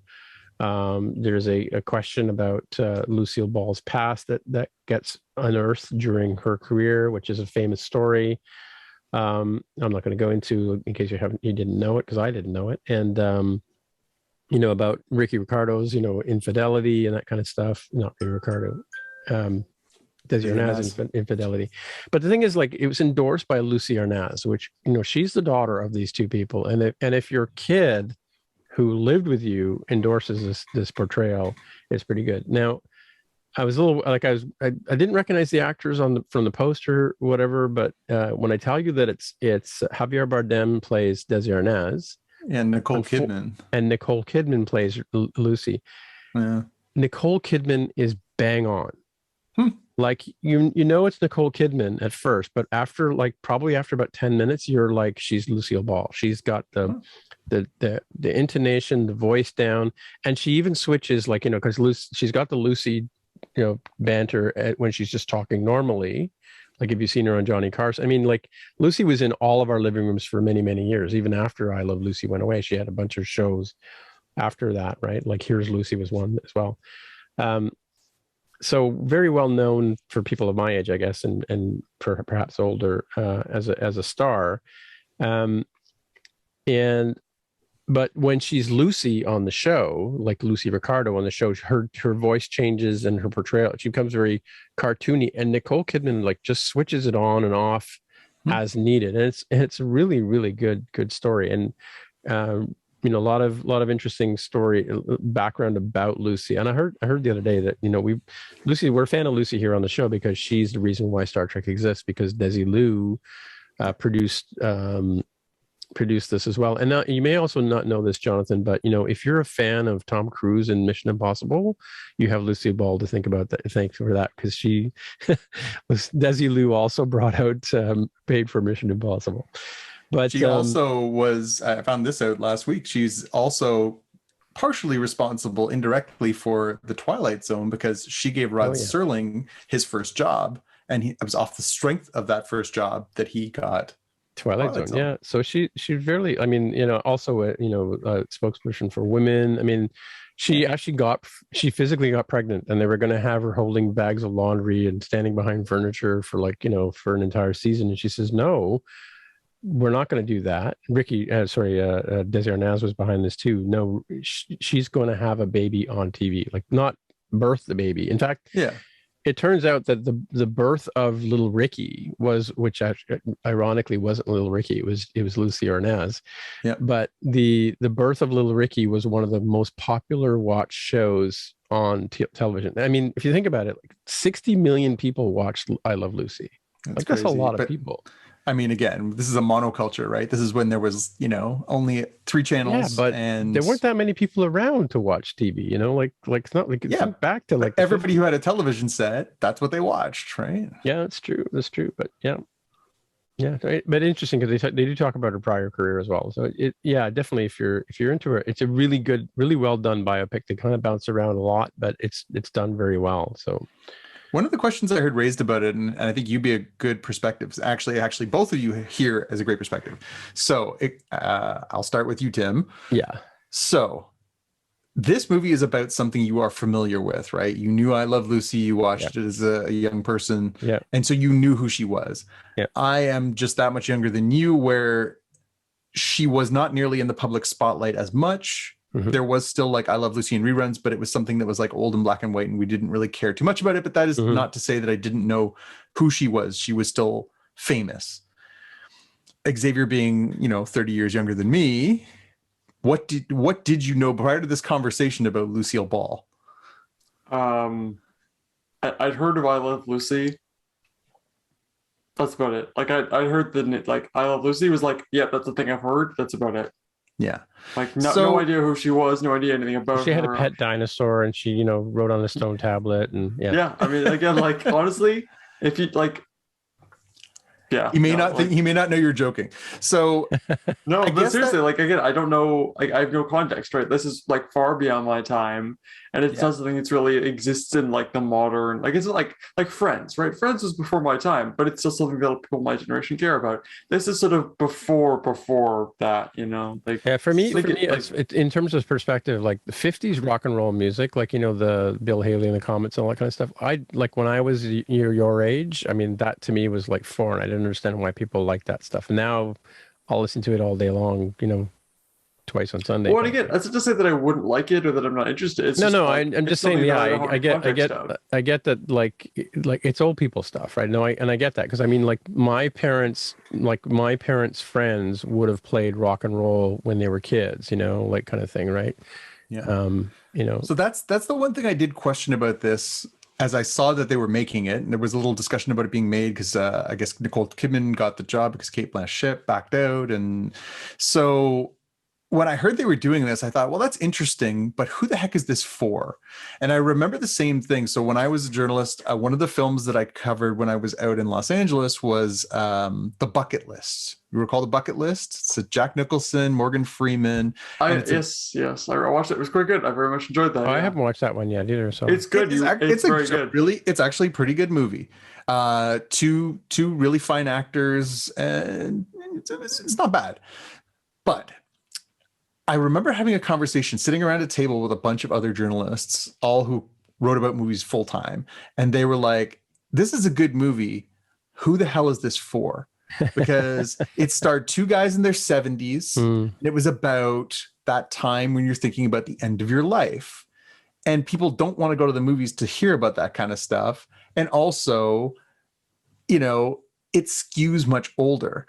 And when I was thinking about Being the Ricardos, I kept thinking, there's a real cutoff line on this movie where even if you have Javier Bardem, who's a fantastic actor, even if you have Nicole Kidman, who's a good actor, even if you have a really well-told story, how do you hook people into this when the source material that it's based upon requires you to have lived at a certain point? So I wondered, I'd be really curious to see the numbers behind it. It's on Amazon Prime, right? Yeah. I mean, so let me see if I can answer that question. Cause yeah, obviously for me, there's a hook. I don't think I don't think your mother Carol will watch it. Right. But do you have to be 60 plus to care about this movie? No. So what's interesting about it is that from my perspective, what's interesting about it is it covers a lot of what television was like back in the day in terms, I don't mean like what it was like to watch, but the behind the scenes stuff, like the fact that, Philip Morris, who paid the money, they were selling cigarettes. Like Lucy smoked on the show for a reason, right? Even while being pregnant. I mean, and like even in the boardroom meetings, they would get upset with her because could she at least not smoke some of our? She's smoking Dunhill, which is not made by Philip Morris. So and she's a very this is a very strong, powerful businesswoman, and I think she as an example. I mean, it's like Birdman of Alcatraz. Who cares if somebody escaped from Alcatraz? Why would you watch that movie, right?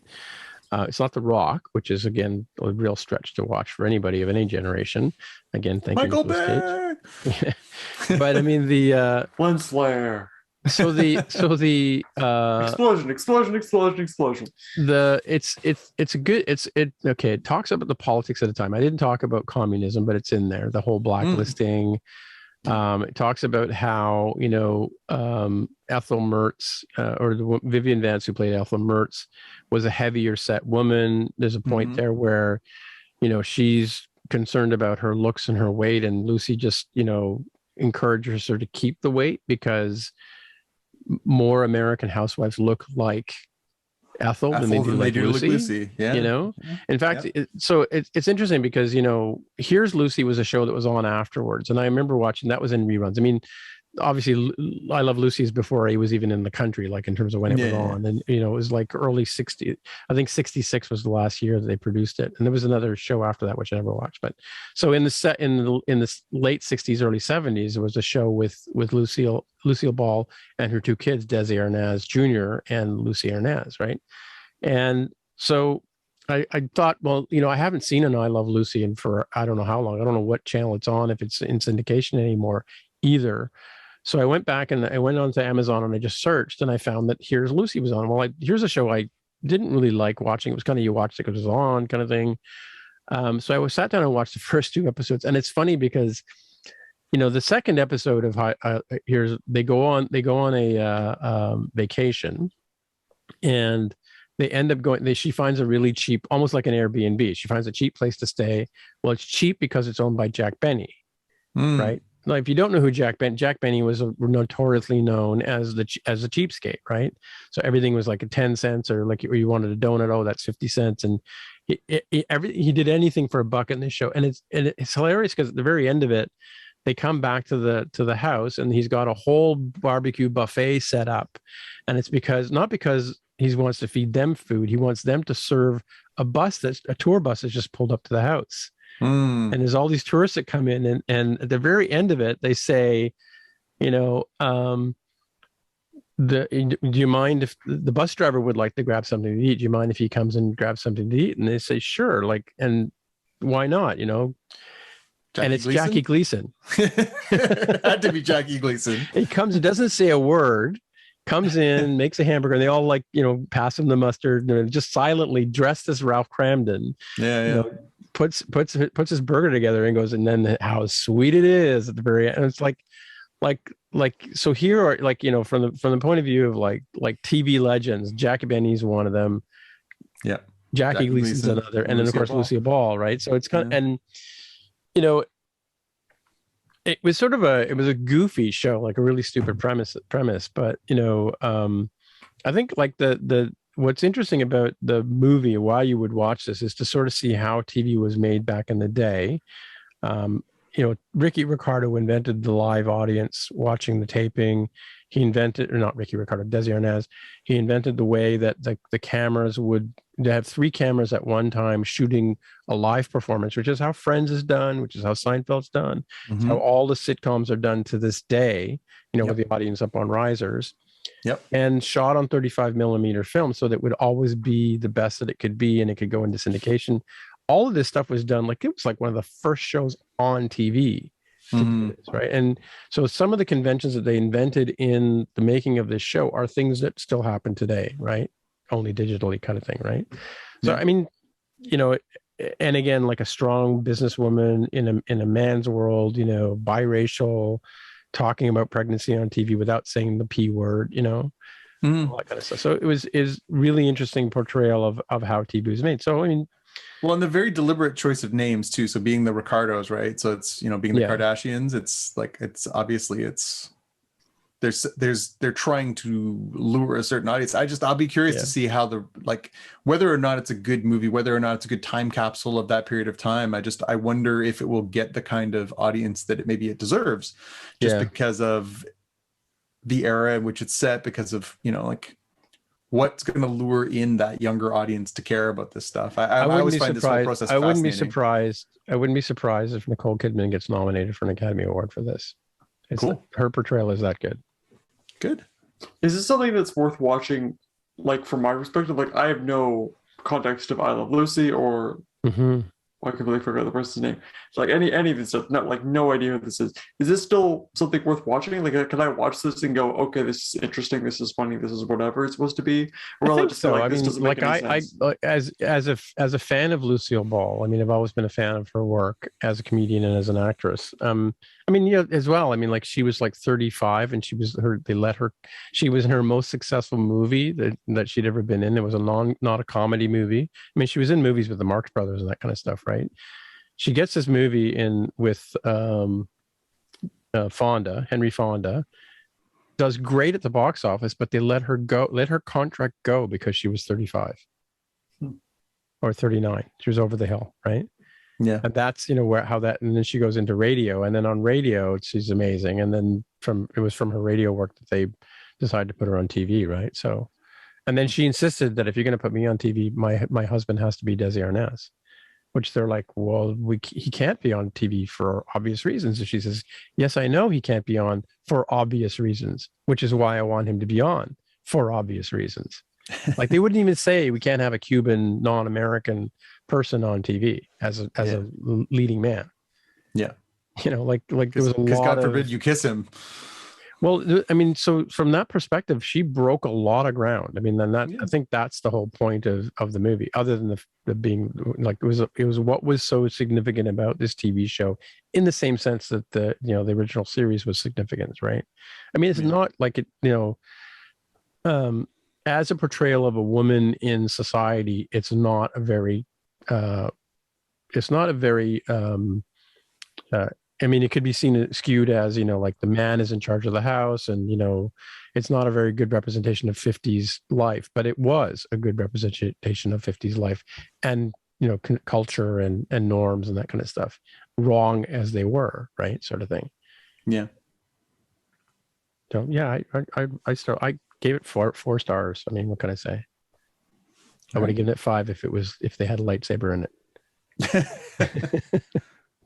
Or if it could make your t-shirt turn into lines. Yeah, exactly. He's not wearing his I Love Lucy shirt anyway. My what? Again, like I have no context for any of this. So welcome to Lucy Cast, kids. Yeah. Hey, we could do a TV show. We could review Lucy episodes of Lucy, right? I'm sure someone out there is doing it. All right. I've got a couple things for the list. I'll try and get through quickly. Now that I'm on my holiday break, I have finished Luke Cage season 2 as I'm trying to work my way through all the Netflix Marvel stuff, as not opposed to the Disney Plus Marvel stuff. I thought it was good. I thought some interesting performances. Very unsatisfying in that it really did seem like a middle chapter of a 3-chapter story at least. And because they canceled it, we don't have that conclusion. I think Mike Coulter is a star, and I really hope as they continue to bring back characters from that a la Kingpin, I hope that we might see Mike Coulter play that character again, because he is charming and very likable. Isn't he in Defenders? He is, yeah. Yeah. And I hope that we see him in that role again, because he's fantastic. I'm also working my way with great reluctance through season 2 of Iron Fist. It is better than season 1, so if you were fed up with season 1 and the whinging, I understand. I feel your pain. It's not quite as painful. It did occur to me in watching all of these series, though. Luke Cage, Mike is great, but Simone Mizik playing Missy Knight is fantastic. And in Iron Fist, Finn Jones playing Iron Fist is okay, but it's I can't remember, Jessica Henwick. Thank you, Xavier. Playing all right, go ahead. Oh no, I can't remember it either. That's the problem. But again, I haven't watched Colleen Wing. But I haven't watched the show Wing. in like 2 years, so that's on you. You watched it like 2 days ago. Night. Yeah. Yes, I think she is the strength of that show, just like the character Karen Page in Daredevil, I think is actually really strong. It strikes me as I'm watching all these ones. Of course, Jessica Jones is the lead character in the Jessica Jones series.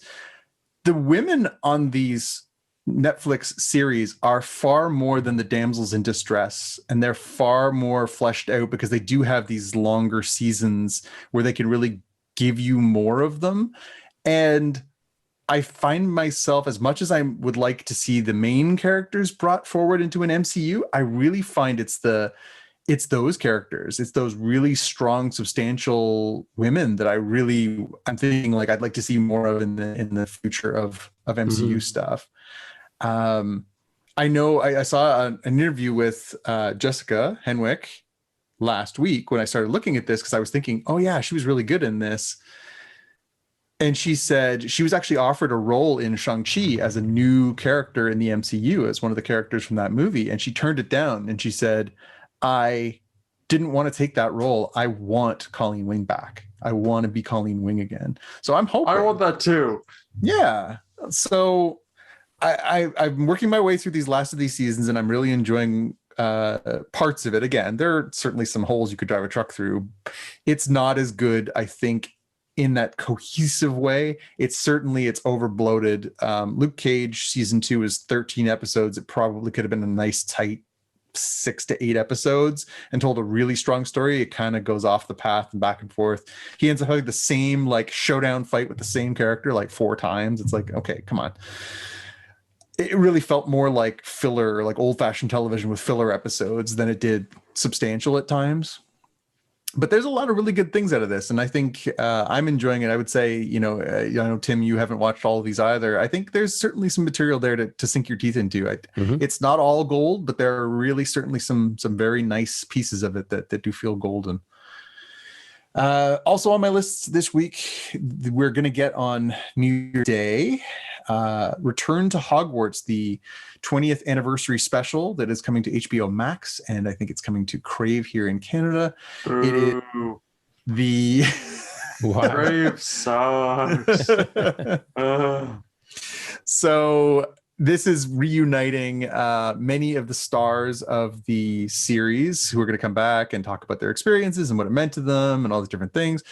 Lots of people involved. I did see an article today that apparently Joanne Rowling is not going to be participating in any modern sense. Apparently they're going to use some previously recorded clips of her from other things that she's done in the special, but she declined to participate. They asked if it was because of the controversy around her transphobic statements this last little while, and they said no, just didn't fit into her schedule, so that's why she didn't participate. Right. I have a feeling that HBO did not extend the longest of branches to her for this, because obviously she's become a little bit of a pariah in a lot of people's eyes.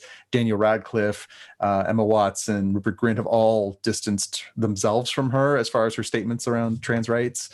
So hopefully that won't cloud this too much, because I think for a lot of us, including all three of us, I think there is a lot of enjoyment and value and goodness in the Harry Potter movies, and hopefully it's a nice celebration of that. So I'm looking forward to seeing that and seeing how they all think about this 20 years later. And someone in there inevitably is going to ask the question, when are you guys going to get back together and do something else? It's like the Beatles, right? You just can't break up and not have people keep asking you that. It was interesting. I watched just before you finished that. Yeah. They were showing a sort of a best of Hogwarts contest where they had, and I think it's the finale probably is already on, but they've taken the one on Crave, the super fans. It was on Space Channel, but the super fans of Harry Potter have broken themselves into houses. So you've got Slytherin, Gryffindor, and the other ones I can't remember the other names. Hufflepuff and Ravenclaw. Yeah, so they have them playing against each other in trivia, Harry Potter trivia, and famous people coming on and reading parts of the book and all that kind of stuff, and just embarrassing these fans. I mean, I don't know how it ended up, but the Gryffindor ended up in last place of all, which is funny. Slytherin. You may be brave. That doesn't mean you're smart. Yeah, so good memory. But really interesting, sort of to see the depth to which, I mean, like it was sort of like the kind of Star Wars questions we could ask you that only you and two other people I know could answer.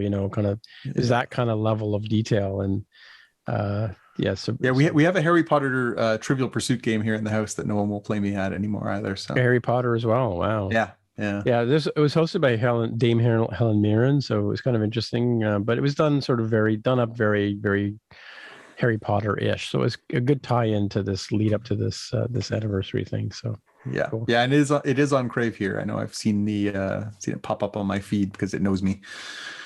The last thing I have before we go too deep out, why does Crave suck, Xavier?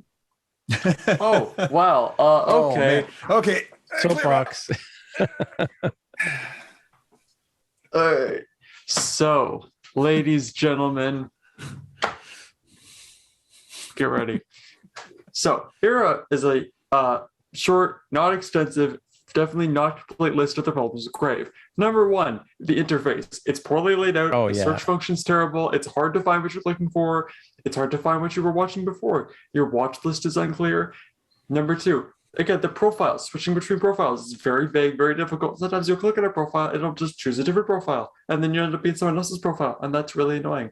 Number three, this is a really big one. It's only 1080p, not 4K, not HDR, not nothing. And it doesn't even look, it's not even like high quality 1080p. It's worse than Blu-ray quality. It just does not look good. Number, however many, I don't care. 4. Next problem, 4.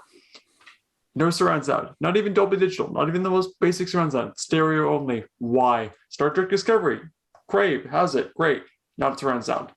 So why? Do you watch it on your iOS devices, or do you watch it like you're watching it on your Apple TV? Like how is it? We're watching it on the smart TV's built-in app. So. But again, like Netflix. Is that a Samsung thing, or like how do you know it's not the Android app or whatever that's the problem? Well, because all the other like smart TV apps support surround sound. No, I know, I get that. I mean, because I watch it off my phone, right? So I can't tell you why, but I don't know. Anyways, it's annoying and it's ridiculous.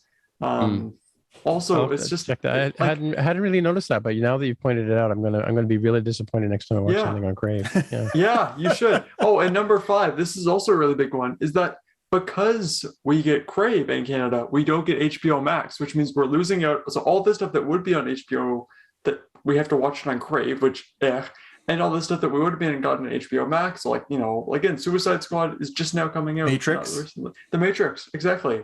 Like Dune, like all this stuff that's like HBO Max in America, you get it. It's just well, Matrix is on. Matrix Netflix, Resurrections, the new one, is available. Jaime can watch that right now on HBO. Oh yeah, don't talk to me about Jaime. Jaime who?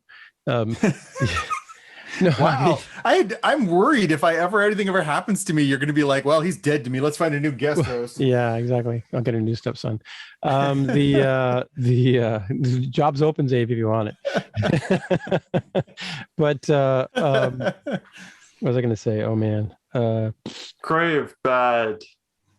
HBO Max movies, The Matrix. Yeah, HBO Max. Yeah. Yeah. No, I've talked about this before, and it's a little unknown thing is that the way that Canadian networks buy television shows it's not a foregone conclusion that an American network will have the same show, because the buyers are different for each locality, region, right? So when CBC and, you know, Space Channel and CTV and our Canadian Netflix go to LA to buy shows where they get pitched to them, they have a budget and they buy a certain number of shows. So I mean, it's not you can't really fault the fact that, well, except for the fact that there are things available on HBO Max that aren't available to anywhere in the world. But you know, also look at the size of the audience. I mean, you know, by the way, there's a new Chinese sci-fi that's just come out too. I don't know the name of it, but I saw a trailer on Netflix.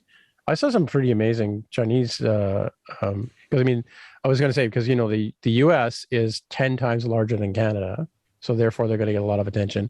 China is 10 times larger than the US. By population, just to be clear, not geographical. Well, but in terms of available eyeballs, right? I mean, like Douglas Adams talked about this in the 60s. The reason why TV shows get made is because they can put how many people in front of a soapbox ad. Yep. And that's why you're seeing so much in, we just rewatched Skyfall. Xavier hadn't seen Skyfall, the James Bond, the third Daniel Craig movie. And we were watching it the other day, and I was thinking, the Javier Bardem bad guy one? Okay. Yes. And we were watching it, and I was like, there's two separate scenes in China. And that's 100% deliberate that they're there, you know, like they are trying to be getting as many people who are like, oh, I live in Shanghai, I live in Macau, I'm gonna watch this, you know, like they definitely are pandering, if not strategically placing these things. Public announcement, or whatever you want to call it, soapboxy thing, whatever. The visual quality of this, so we watched Skyfall, we watched it on Apple TV, we have a copy on iTunes, and the quality was like not great. I don't think it was 4K. It definitely wasn't HDR. I think it was 4K. It wasn't 4K. It was not 4K. It was just like the Blu-ray equivalent or whatever. It was surround sound, but it was not 4K. And again, there was a couple times like they were, you know, dark. Daniel Craig was in a boat, and his face couldn't really see the forehead or the eyebrows. It didn't really look very good. Like, yeah. So again, some things look quite good. Some things, I don't know. Again, 4K Blu-rays, they kind of, you know, you got what you get.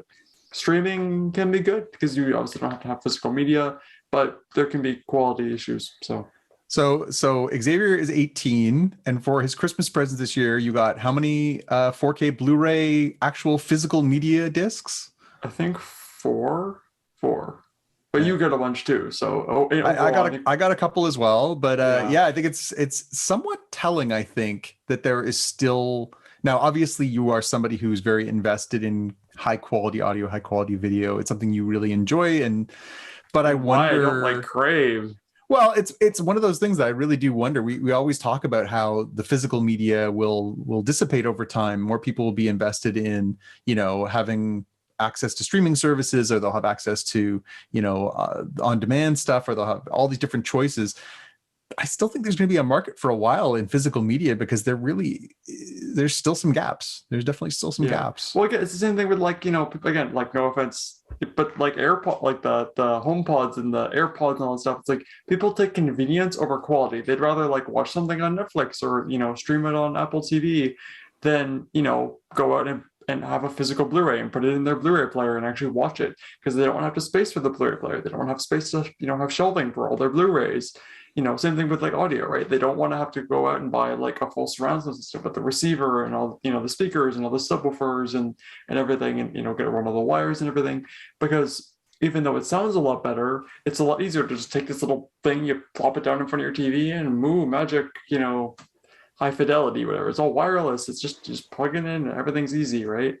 And again, like and I don't blame people for that. It's unfortunate because it is affecting those of us who do care about audio quality, video quality, whatever, just because, it's fine if there's multiple options. It's just when the only option isn't high quality, that's when I get frustrated. And that's probably my problem with Crave, right? The problem is your TVs are too big. That's why if you had smaller TVs, you would have this problem. Their TVs are too small, actually. and that has nothing to do with audio quality. So that's just video quality. No, but you don't like my amplifier either. So that's another one. That's on me. Your amplifier is perfectly fine.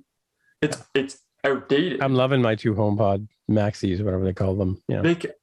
You don't even have surround sound. You're not even like, it's not even like you have like Atmos. You don't even have surround sound. It's 2 of them. You have 2. You know what that is? Stereo. You know what, Xavier? I used to have surround sound, but none of you guys ever used it, so I got rid of it. It's in a closet here. In fact, I think I put it on the front lawn. Why do I care? Like that's not my problem. Do whatever you like. I'm just saying. You begs the question, like, what do you care what I watch on my TV? I want you to have the best experience possible. Okay, well then I care truly and deeply about your home theater experience. You should invest in my home theater, like my other 2 sons did. They bought me a nice receiver that only worked sometimes, and ended up at the cottage. It was so good. Bad. Wow. Okay. It had a huge remote. Like the remote was like giant. It was like ridiculous. Big remotes are good though. You don't want like that's the other problem. Everything now it's got like 5 buttons and that's it. It's like up, down, left, right, enter, back, forward. And I'm like, oh, I mean, don't get me started on why do I have to have 5 different remotes? I mean, and every time I sneeze on my Apple remote, it fires up my Apple TV and takes me out of whatever TV show I was watching on cable. Oh, and this swipe, you gotta swipe through everything and like no. Why? I mean, I have the new ones with the. Ooh, that's so much better. Yeah. Well, Carol, now, it's funny because Carol's like, I would watch Apple TV if you got me the new remote. Got her the new remote. Guess what? Yeah. Blow the dust off it. All right. I got one more thing. It's not red. That's the problem. If it was red and covered in like fabric. So I want to hear about this one more thing because I saw this link and I clicked on the link to go to see if I could buy this thing and it doesn't exist. It has not been released yet. Oh, okay. But while we have been enjoying a golden age of licensed products in the Lego world, we have Lego Star Wars, we have Lego Harry Potter, we have Lego Mario Brothers, we've got all kinds of stuff that is awesome. I have a Lego Death Star here next to me. I have Lego Millennium Falcon and all kinds of good stuff. Lots of good stuff on Tim's shelf there as well. Xavier's got his own. We all love Lego. Over there. One of the things that I think has been the most fun is these great ability where they are now letting a lot of people do their own thing and then they're making them come to life. And as part of one of these, somebody created a Sonic the Hedgehog Lego set that looks like a replica of the first level of Sonic for the Sega Genesis. And it was voted by the fans and they are going to put it into production. So they are making a Sonic the Hedgehog Lego set. We've got the link in here to the article from Gizmodo. You can have a look at it. It looks fantastic. It comes, he's got all his Chaos Emeralds. He's got all his, characters. There's a great rendition of Dr. Robotnik. It's fantastic. And I'm so excited that this thing exists. And for those of us who are Genesis all the way, Genesis for life, I think this is long overdue and I'm really glad they're making this. So are they going to come out with a Master System version of it? I suspect entirely not. I meant to tell you, I did a while back, I did acquire the other 2 Sega Master System Sonic games from England. Oh, really? I had them shipped over. Are they the same? No, they're completely unique games. They were the ones that were done for the Game Gear and for the Master System internationally. So they're completely unique games. One's called Sonic 2 and one's called Sonic Chaos. And you can only play them on either a Game Gear or on the Master System. And yeah, you could never get them here in North America, but thanks to the nice folks in the British Post, I've managed to acquire a couple of those. Mm-hmm. Well, when I moved to Vancouver, I only took one game with me, and I bought myself a Nomad. Nomad, yeah. I played Sonic on it. Yeah. Yeah. Cool. I don't know what happened to that Sonic. I have it here on a shelf. It's lovely. You have it? Okay. Is that yours? I thought that was. Nope, that was Tim's. I bought it. Oh, I thought that was Andrew's or something. I don't know. I assumed it was. Nope, Tim bought that and passed it along a while back. I did, yeah, Right. a while ago. Oh yeah, I know we live in the same house that I can come talk to you afterwards, but like just remind me because you mentioned Game Gear, right? There's still the Game Gears that we need to get fixed. We can look into the stuff we can look into there.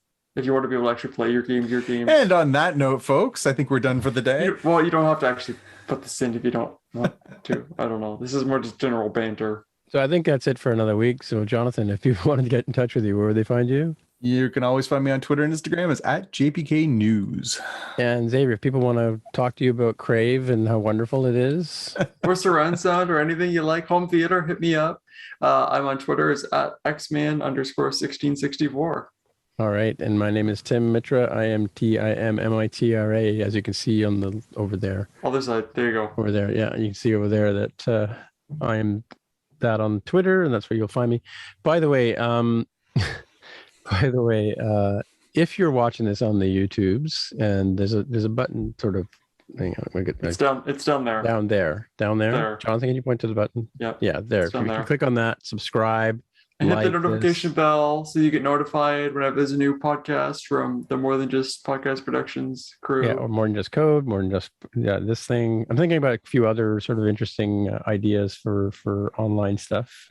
Maybe some karaoke kind of stuff, but Crave chat with Xavier is coming soon. More than just home theater. And vacuums are us, and more than just vacuums. More than just suck. More than just robots. More than just Matrix t-shirts. Yeah, exactly. More than just green screens. More than just green screen. Yeah. All right. So until next time, we'll see you in the future. Bye. Oh, by the way, I don't know if you on Smart List they say bye. Bye. Bye. Bye.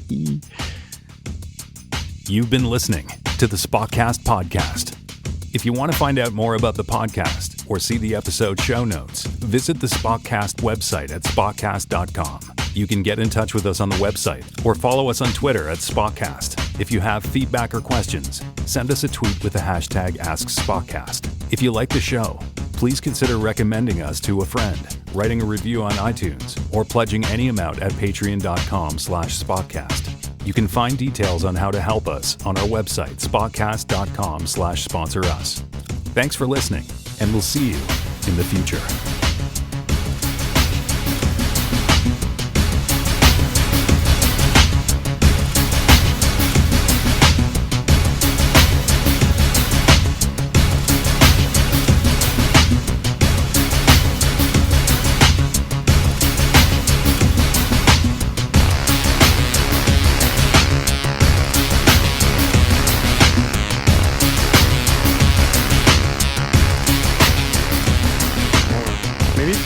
WebEx. You have to load the images, right? How do you do that?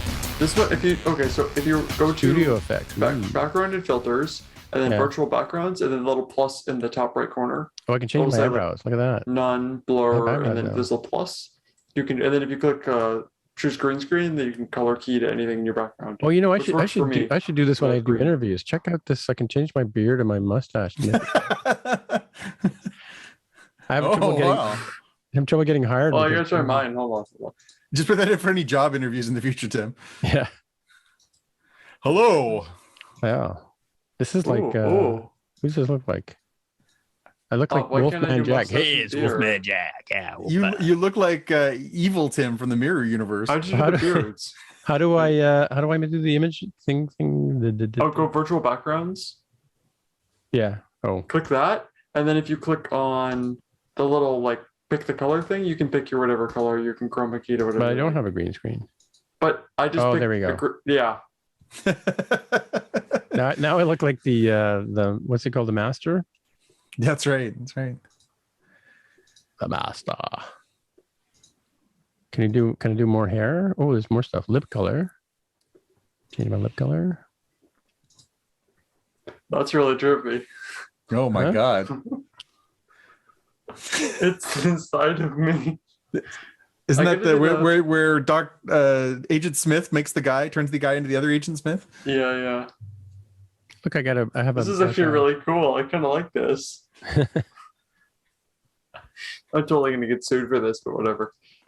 It's worth it. No. You're paying homage to the beloved Matrix franchise, which we support. And therefore, they wouldn't sue us. Yeah. I wonder why they don't have like Vulcan eyebrows. This is really cool. You're such a dork. Yeah, but like... Oh, it's apply to future. Make sure you don't check apply to future meetings. Oh, crap. How do I make this stop? Oh, goody. That's why I'm not messing with mine. I actually have a Zoom meeting tomorrow morning. I can't. How did you do your mustache and beard thing? Because it's an option if you click on. There's like a little studio effects. Yeah, so it says eyebrows. Mine just says none. There's no options. Spockcast art. That's what it is. I find the whole virtual background thing a little bit spotty. I have so many of my colleagues that use it, and it works way better if you use an actual green screen. If you have like a real green screen, it works perfectly. Yeah, most people green. are trying to do it in their living room, so it's like catching parts of their hair and parts of their headphones, and it just always looks very weird. Yeah. Yeah, no. But in the inevitable conversation with people when they see me, they're like, oh, is that a virtual background? I'm like, no, that's just my room. And they're like, oh, that's so cool. I'm like, is that a virtual background? They're like, yeah, my room is disgusting. I would never show people that. I'm like, oh, okay, yeah. Well.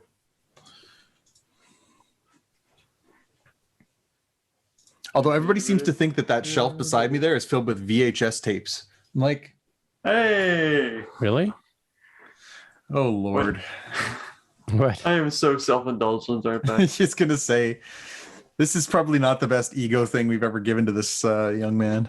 It looks cool, though, actually. Like having, like, again, I think if you wore, like, because the problem is my chair is green. If my chair wasn't green, it'd be perfect. It's green chair matches my green shirt, so it all sort of blends. Borrow Foster's backup chair for an episode. That's red. Yeah.